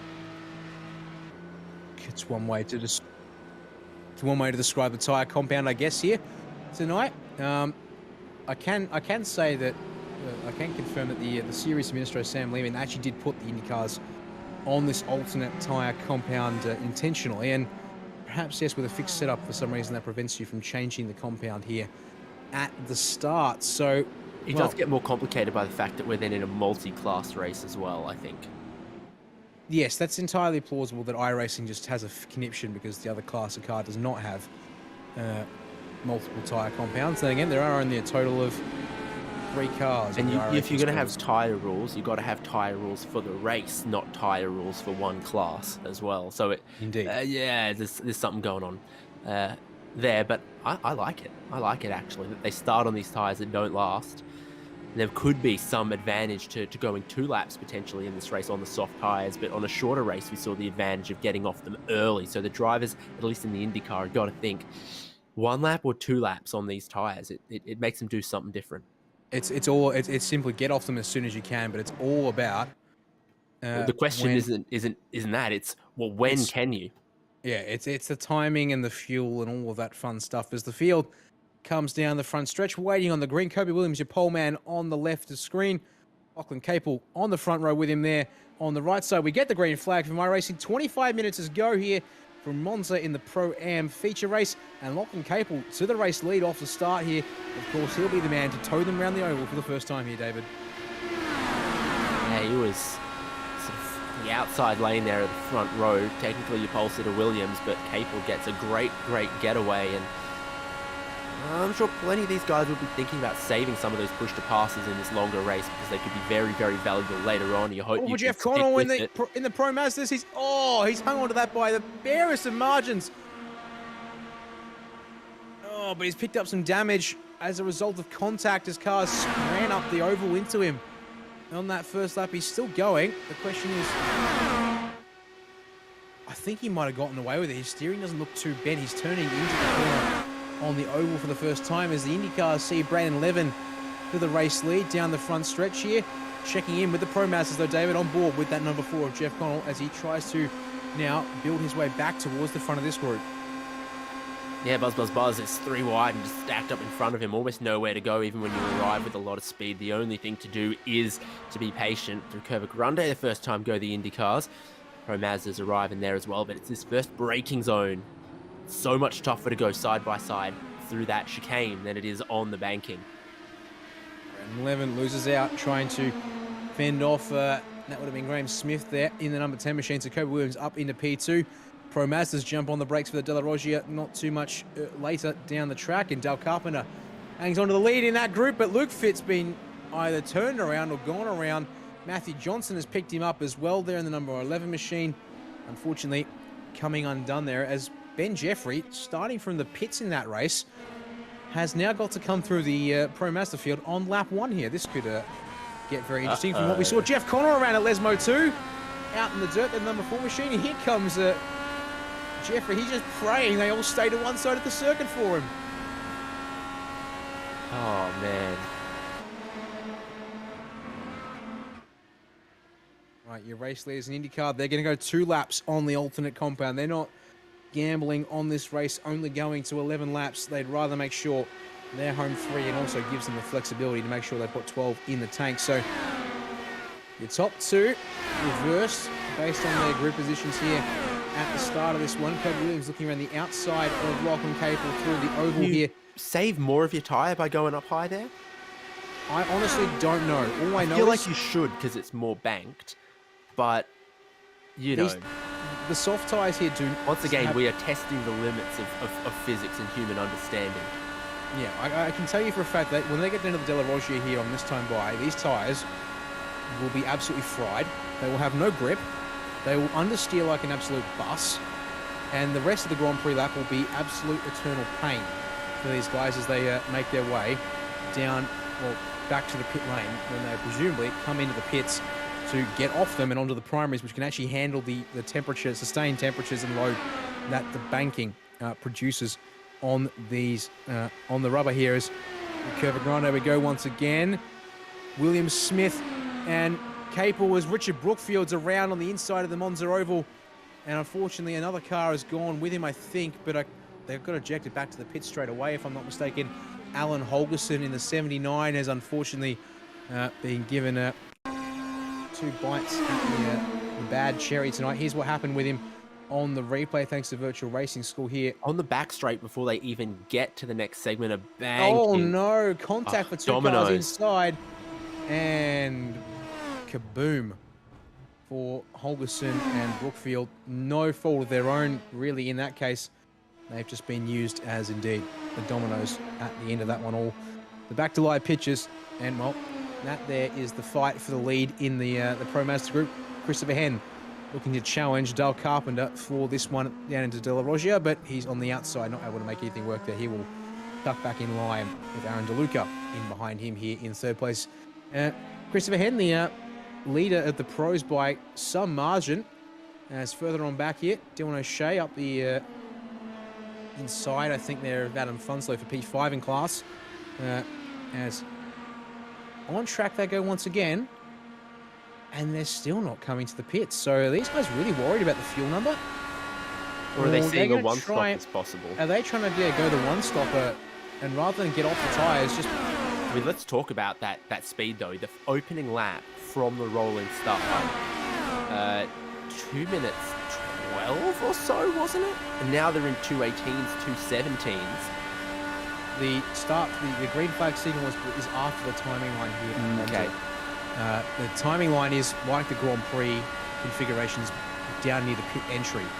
And if you remember back to the start, these guys are starting about halfway down the lane as, look at them here, 2-3 wide, back to 2x2 as they come off the oval here, passing by some Pro Masters that we can't see over the fence. Actually for the lead of the Pro Masters as well. So they're already the oval ahead of those guys as they steam on down to Curva Grande.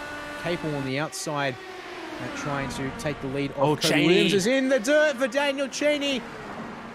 He's got it to turn just enough. He's going to stay out of the fence, but in behind Sam Lehman and Adam Jepson he will go, and he'll have to join that group of cars behind us. Oh, Jepson does the anti-cut hop. Sam Lehman should get through here, but I'm not so sure. And then in the background, Nick Bottrell. Oh, no. Oh, he's beached it on the anti-cuts. He's beached Hasbro. He's limped it around, stood on the brakes, and he's ended up seesawing on top of one of the tall curbs. These tires are done. I mean, at those traction zones, everyone just got nothing in the Indy cars. The tire temperature will be around 160 degrees Celsius right now. I can tell you it's so far beyond the operating temperature. It's not. I preheated my oven to 160 today to cook a sausage roll. Yeah, they just cannot handle. They were never designed for sustained high speeds, and the banking. It's for good measure either a help, but not much. Or it's actually Redefinition of tire ovens, isn't it? yes. They just cannot handle what's being asked of them in a sustained load. So some Indy cars pitting now. Okay, there we go. So the insurance policy get to the point where they can get on the blacks for the rest of the race without concerns. But Brandon Levin and Sam Lehman are going on. They're possibly aiming on the one-stop ball here, as everyone else. So he's going, but you can see there the lap time for these guys. They were doing 16s and 15s in the last race with the hard tyres, back to 18s and 19s.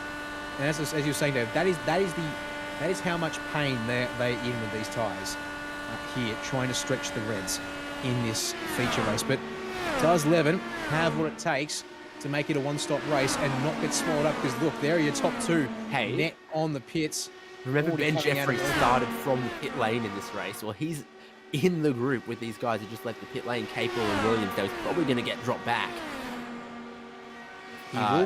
He will get dropped as the... Once they get to the road course section. Yeah. No, basically, by like a second through the traction zone off the exit of Della Roggia. That'll be fun to watch, actually, because he's still on those starting soft tyres. He's in the slipstream of these leading guys who battled for the win in the first race. So he'll pull right up to them. But you'll get to that braking zone of that first chicane and he'll have nothing. But it'll be disguised for the last 2 minutes. Yep, because look at this here. Round one of the Pro Mazdas there on circuit, that as they make their way through the Curva Grande, he'll be able to keep it pinned. But as we said, let's stay on board here with Ben Jeffrey and watch him just lose bulk time. Has to get on the brakes earlier, if I'm not mistaken, as well. David missed the apex, wash over the apex there, and well, yeah, bye-bye into the sunset. Graham Smith says, yep, I'm going straight past you. I'm not waiting around any longer than I have to, given what I've just seen there through the Della Roggia. Wounded gazelle surrounded by lions there. Just shows writ large the difference between those soft tyres once they've done a couple laps and the brand new tyres, the harder compound for this abrasive, brutal, high-load circuit. Is that Bottrell who's just taken a very creative line up high to get around a bunch of Mazdas on the banking? Quite possibly. As your race leader in IndyCar, Brandon Levin's come into the pit lane. Sam Lehman. Big time. Sam Lehman's still going. He's going to try and make this a one-stop race, but he does 5 laps in this opening stint. He's going to have to do 6 in the second stint. Levin, indeed, will get undercut monumentally here, unable to make it work as indeed it is. Nick Bottrell still having to pass these guys. Outright position once again because of that beaching on the curb up here at Della Roggia. And indeed, out comes Brandon Levin, getting up to speed. Your leaders are already rounding that that oval at maximum speed, so it is going to be a long time. And Bottrell, unfortunately, unstuck once again at Della Roggia. He's going to pass these guys still. I think you'll find the first time he was actually very stuck at Della Roggia. Okay, yes, fine. Here's Williams and Capel. Sam Lehman still leading in this class, yet to pit. Not even close to the kind of pace that these guys can now do on the preferred compounder tyre. Williams keeping it down low for the short run through that corner. Capel, plenty of slipstream, just biding his time and decides to run up a little bit higher. Side by side down the front stretch, there you go. Sky draft, meaning that neither car really pulling ahead here on the way into Curva Grande. Keep that nice and pinned on the power around the turn. Now, who's going to be the one to brake late? The answer is Williams will roll out and tuck in to allow these guys to nail the marks at the Della Roggia, although that one there, Williams, a little deeper on the way in. That could have been a bit risky as Capel was pulling it up to nail the apex curb of the Della Roggia, and then through Lesmo 1.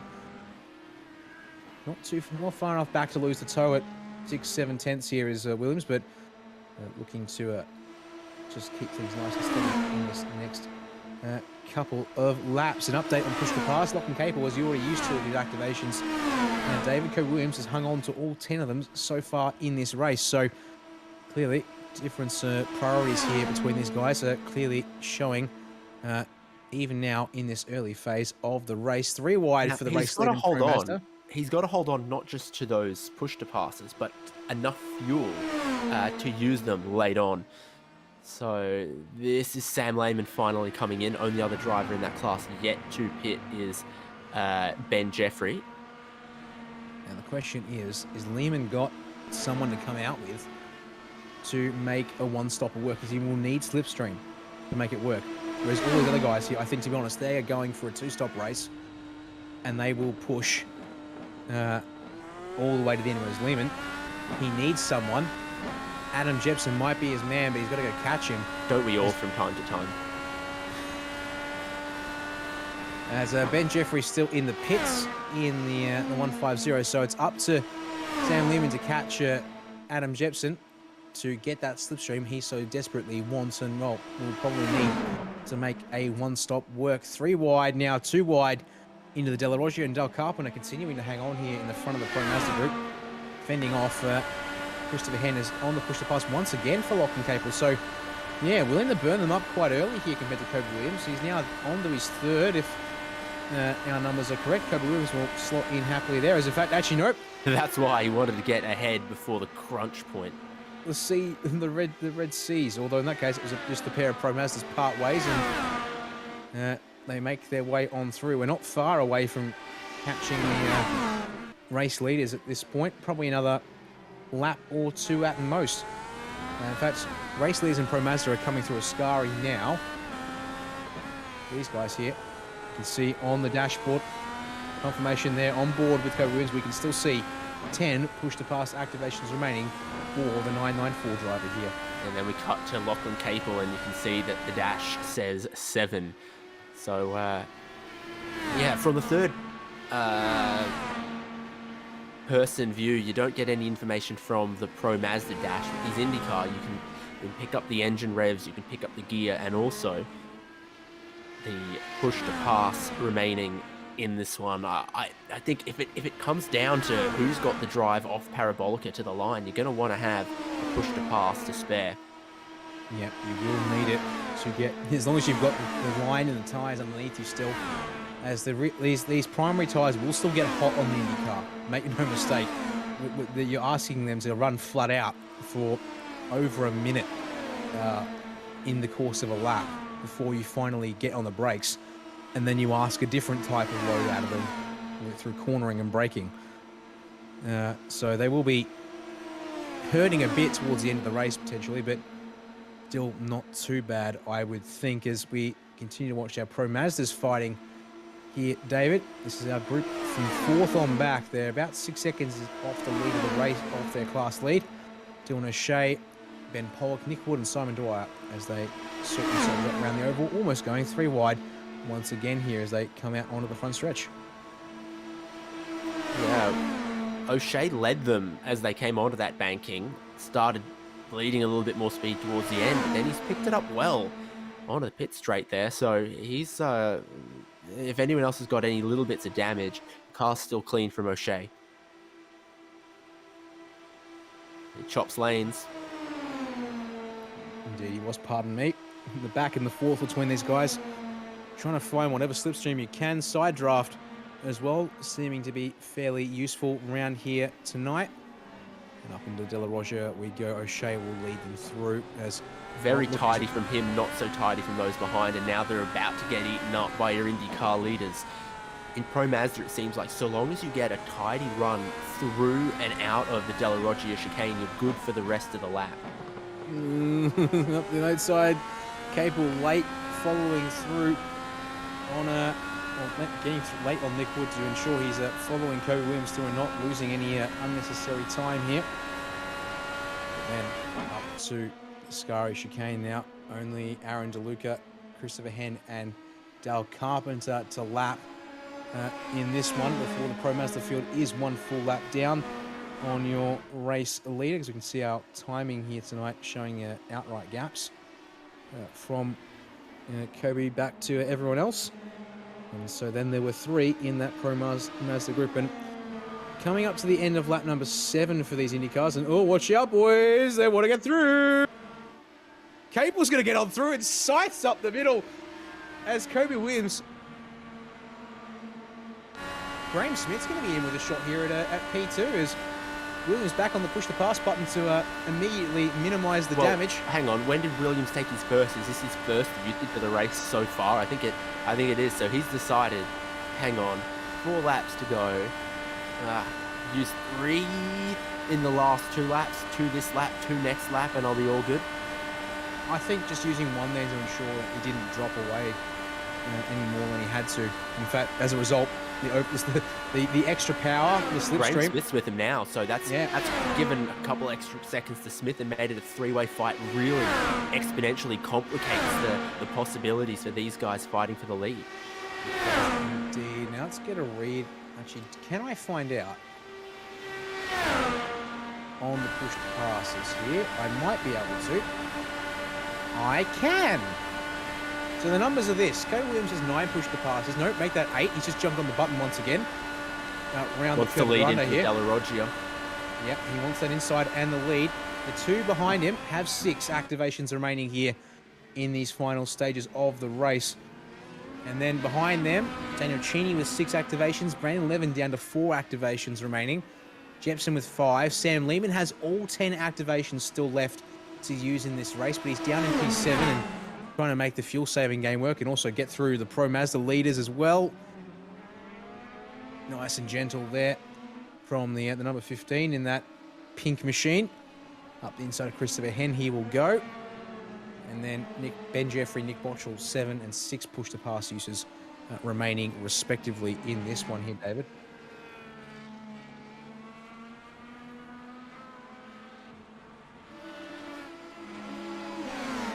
Oh, I like this 3-way battle for the lead of IndyCar, but then Cheney and Levin could still fight over sort of 4th and 5th there.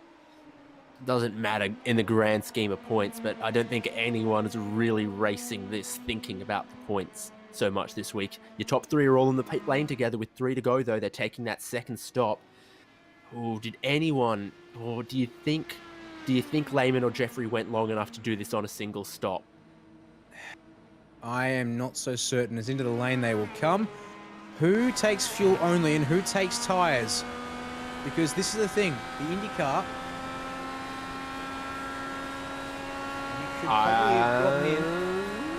How's that throttle percentage for Lehman? He's going to shoot ahead, and he might just be able to make it to the end. This will work. This might work for him.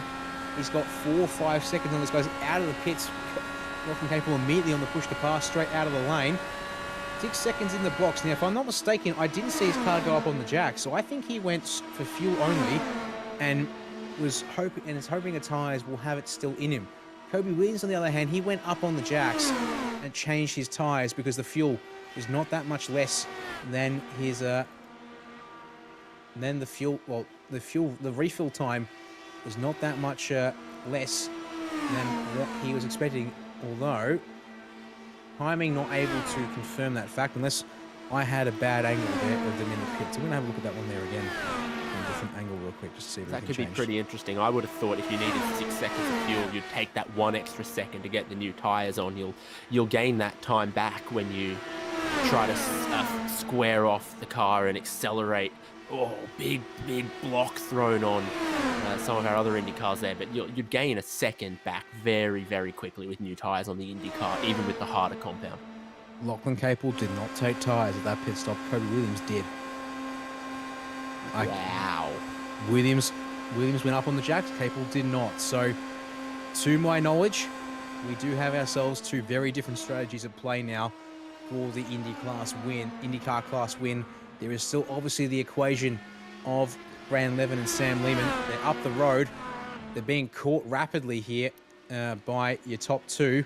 But this might be just what Lehman needs. If he can slot in behind these 2 or 3 even and just ride on the coattails in the straight line, he will get that slipstream advantage. But it's whether he's burned too much fuel in these past couple of laps. That's a bit of a lock-up after the cones for Brandon Levin, isn't it, as he comes through into his final pit stop. We'll see if that was speeding on pit lane, but if this combined circuit was the other way around, if you did the road course and then finished the lap with the oval, you wouldn't worry so much about the old tyres because you'd hope you could wit and racecraft your way into a victory. But the way it is, the last half of the lap is the road course. You need that traction through Della Roggia chicane, through the Lesmos, through Ascari. If you haven't got the grip, you get dropped there and you don't make it up. There comes Sam Lehman up high. He will give up the race lead to Kobe Williams. Graham Smith looking on Lachlan Capel behind for P3. Capel, those following Williams in his tow. There's not much room for Smith as they come to the oval. They're just going to get to Sam Lehman here at the end of the back stretch into the banking, and Smith has to bail out hard as the overspeed from Capel allows him through. And now, this is, as I said, Lehman's prime opportunity here. He's tucked in to P4. He's got the slipstream, and your Pro Mazda cars, after 23 minutes of racing, they have to come down the lane for a quick splash of fuel. So they will many pitted earlier than that, but these are the last guys who are maybe holding out hope on it falling in a way that they didn't need to stop. Simon Dwyer, the one man in the Pro Mazda field who's gambling on potentially making it with no more stops. But he's going to have to do 2 laps here to make it to the end and score. Contact between Smith and Capel with Indy cars into the Della Roggia chicane.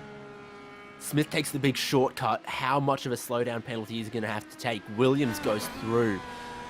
And then Smith looks like he can almost pick it back up again. Oh, wobble from Smith though into the gravel at Lesmo 1. He will drop in behind Sam Lehman. Now, Williams is on the button. So is Lachlan Capel. They're going to try and keep that even there. But what on earth happened between Capel and Smith to result in contact on the way into the Della Roggia chicane? Thankfully, the replay from Virtual Racing School will be what tells us here. Yeah, Smith a little bit in the center of the track. Capel trying to open the corner, it seems, from that angle. Let's have a try and have a look at it here. Smith tries to get around. Smith is right in behind Williams, tries to go left to get out of his wake and finds Capel. There's not a door to the left of him here. So he's looking, and that taps Capel, who wasn't giving him room to, who was kind of boxing him in there, as may well be his right, but it's always hard to know exactly who's where, what window and what quarter's being given in this kind of racing. Yeah, your top 3 all on the push to pass in IndyCar. They are burning the activations up like as fast as they can. Sam Lehman on the fuel save strategy is unable to afford himself that luxury. Simon Dwyer from the lead of the Pro Mazda skips the chicane there and drops back into third, and he's got pretty hefty damage to his nose as well. So Carpenter and Hand are looking like they're battling for the lead in that class there. Brandon Levin goes on through to P4, and Sam Lehman, the fuel save strategies for the 15 machine mean that he is having to dawdle his way to the end of this race, unfortunately having to be a real fuel miser. And, well, Matthew Johnson also picking up a black flag. Your race leader in IndyCar, 2.5 seconds clear here after the kerfuffle at the Della Roggia last time around. They're both using up push the passes here towards the end. Capel now down onto his, has 2 left at the end of this one here. Williams still has 3. And, well, this is Kobe Williams' race to lose. Does he have? He has 1 bit of traffic in the form. Well, he's already passed Alan Holgerson here. The next car up the road for him is already heading down to Ascari in the hands of Nick Botchell. So, going to take a mistake from Kobe Williams to lose this one. As you're watching here, does Sam Lehman have the fuel to make it home from here? Does he have any fuel to spare for push-to-pass activations? We do not know. Christopher Hand still trying to get the lead off Dale Carpenter. He's got 1 more lap. They've got a whole nother lap left. They've just missed getting lapped by those IndyCar leaders. So about to take the victory. Oh, hello. Who is that there in the fence? Jeff. Oh, Jeff. Right.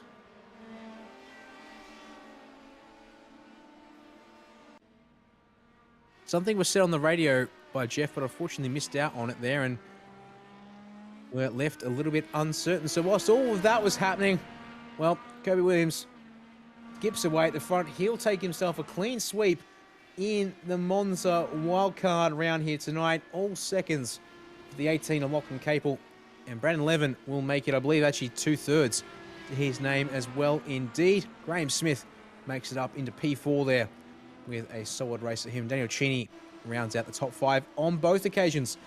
Sam Lehman does make it to the line there, David, but now the race is on in Pro Mazda as they've still got half a lap to go. Yeah, a little over as well, because the road course is longer than the oval is, and they are door to door here with Hand on the inside, Dale Carpenter trying to hold it the long way around the outside. That's kind of where I'd want to be as well, because the inside for the Della Roggia, if you can make it work, is what ought to be able to give you the win. He just needs to get it stopped, turned, and square the exit. He's in a little hot. Engineers, that looks okay. And we've seen earlier tonight in pass 2 that if you're the one leading off of the Della Roggia, odds are you're likely going to be the winner unless the man behind has got some kind of, got something to be able to hang on with you, because Slipstream's good and well around here, of course, but get absolutely dropped through Ascari in particular. They're doing 260 on the oval, right? So it's really only to about 220, 230 k's an hour where the draft starts kicking in. That's right here, just as they're getting towards the braking zone at Ascari regardless. All right, well, this is the closest we've seen for a final lap fight between two drivers here tonight in either Pass 2 or the Pro-Am in the Pro Mazda. This is looking potential for Christopher Hen as they come out of Ascari here, David. The white line defense surely going to be coming out here from Dale Carpenter. He'll try and open the nose. Hen alongside, under brakes here at Parabolica. Does he force Carpenter in too deep? He does try and get him a bit deep. Hen for the over-under here to the run to the start-finish line. He's coming up alongside here, David. He's going to get him. I think it's going to be close. Head-to-head, he's got the job done. Beautiful over-under execution on the final lap here between these two boys as they come across the line, and Hen is indeed ahead there at the line. Goodness me, was it close though? We won't, I can't read at the time precisely. 200ths of a second according to JRT. Yeah, super close. Great stuff. 26,000 it was. It just perfectly executed over under there. Just make the other guy just overdrive it. And chef's kiss. Simply lovely. That it was. And well, with everyone across the line more or less, I believe we can now walk you through the race results from the feature race of the Pro-Am at Monza here for the second of our two wildcards in season number 7 for AusPass. Kobe Williams makes it a clean sweep tonight for himself there. Didn't quite get qualifying, but 2 race wins to his name. That will do his championship quite nicely. Ides just lock and Capel, not quite able to do it in either race, but double 2 seconds around for him. I think he'll be reasonably happy with that one there as well. Brandon Levin, not quite able to hang with either of the top 2 once again. He will slot into P3.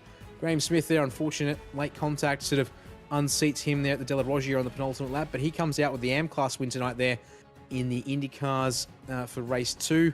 David there in 4th place outright ahead. Daniel Cheney, Sam Lehman, Adam Jepson, Ben Jeffrey, and Nick Bottrell to round out our IndyCar drivers here tonight.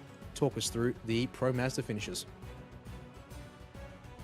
Just recapping at the end, that strategy didn't quite work out for Sam Lehman, but went out on a limb there to try to make a one-stop work, and it was only really undone by those tyres in the end. Christopher Hen, great sneaky little win, had to really work for it. Great back and forth between himself and Dale Carpenter on their final lap. Hen just placed himself right to pull that win away, and then Dylan O'Shea third there from Aaron DeLuca, Adam Funslow, Nick Wood, then Pollock. The drivers who tried to pit earlier, well, you start seeing them a bit further down the order here. Hilton Booth, who pitted after 5 laps. Daniel Webster, who pitted after 4. Matthew Johnson, who pitted after 2. Ended up with I think maybe a meatball or a post-race penalty there of some kind. But it doesn't really matter because he was still a lap ahead of Simon Dwyer. And then we saw what happened to Jeff Connell 2 laps ago. Alan Holgerson and Richard Brookfield also 2 laps down. And tough time, I reckon, for Luke Fitt, because we also saw the tangle he got involved in the race number 1 at Ascari. Yeah, unfortunately for Luke Fitt, it's been a bit of a horror night there in the 151 machine. But he will get the chance to drop either this wild card or the Porsche Cup based on his results. And, well, the interview booth is open if anyone wants to come and chat to us here quickly at the end of it all. But in the meantime, David, let's look forward to what we have up next weekend. Well, just had a 24-hour race around this venue. It's a classic when it comes to GT3 action on the endurance schedule. It will be a sprint round for us, but the penultimate round of Season 7 for the Simrix.com Auspro Sim Series, Circuit de Spa-Francorchamps, is our host next Thursday night. Can I go on a wild guess and think it might be one of the endurance rounds? Nonetheless, it's a great yeah, it's a great circuit. Sprint round will No. be the case. Oh, there we go. Saving the enduro for the season finale in 2 weeks' time at the Hockenheim Ring. So we will be shorter racing next week once again for Pass 2 and the Pro-Am, but certainly we'll make for a good place tonight.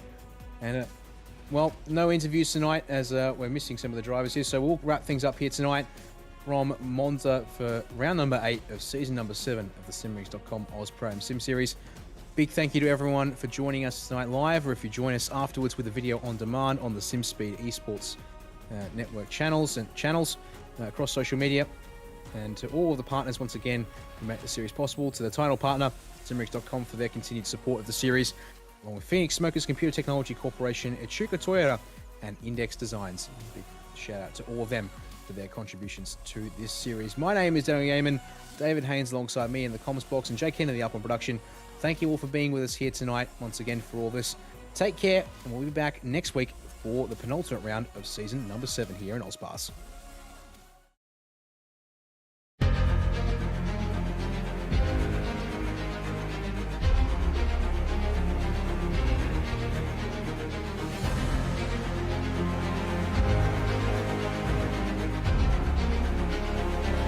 This is fantastic. This is GT Racing right now. He's got traction. He's got everything outside of both of them. Maloney. Oh, he's taking Anderson. Anderson's up top. Oh my God. Oh, big crash. Oh my goodness. Half the field's going to get rolled. Second very close. These guys, I want to make their way through the field very quickly. Oh, there we go. Oh no. That's massive. This is it. This is over. I can't believe this. Oh my God. God, what?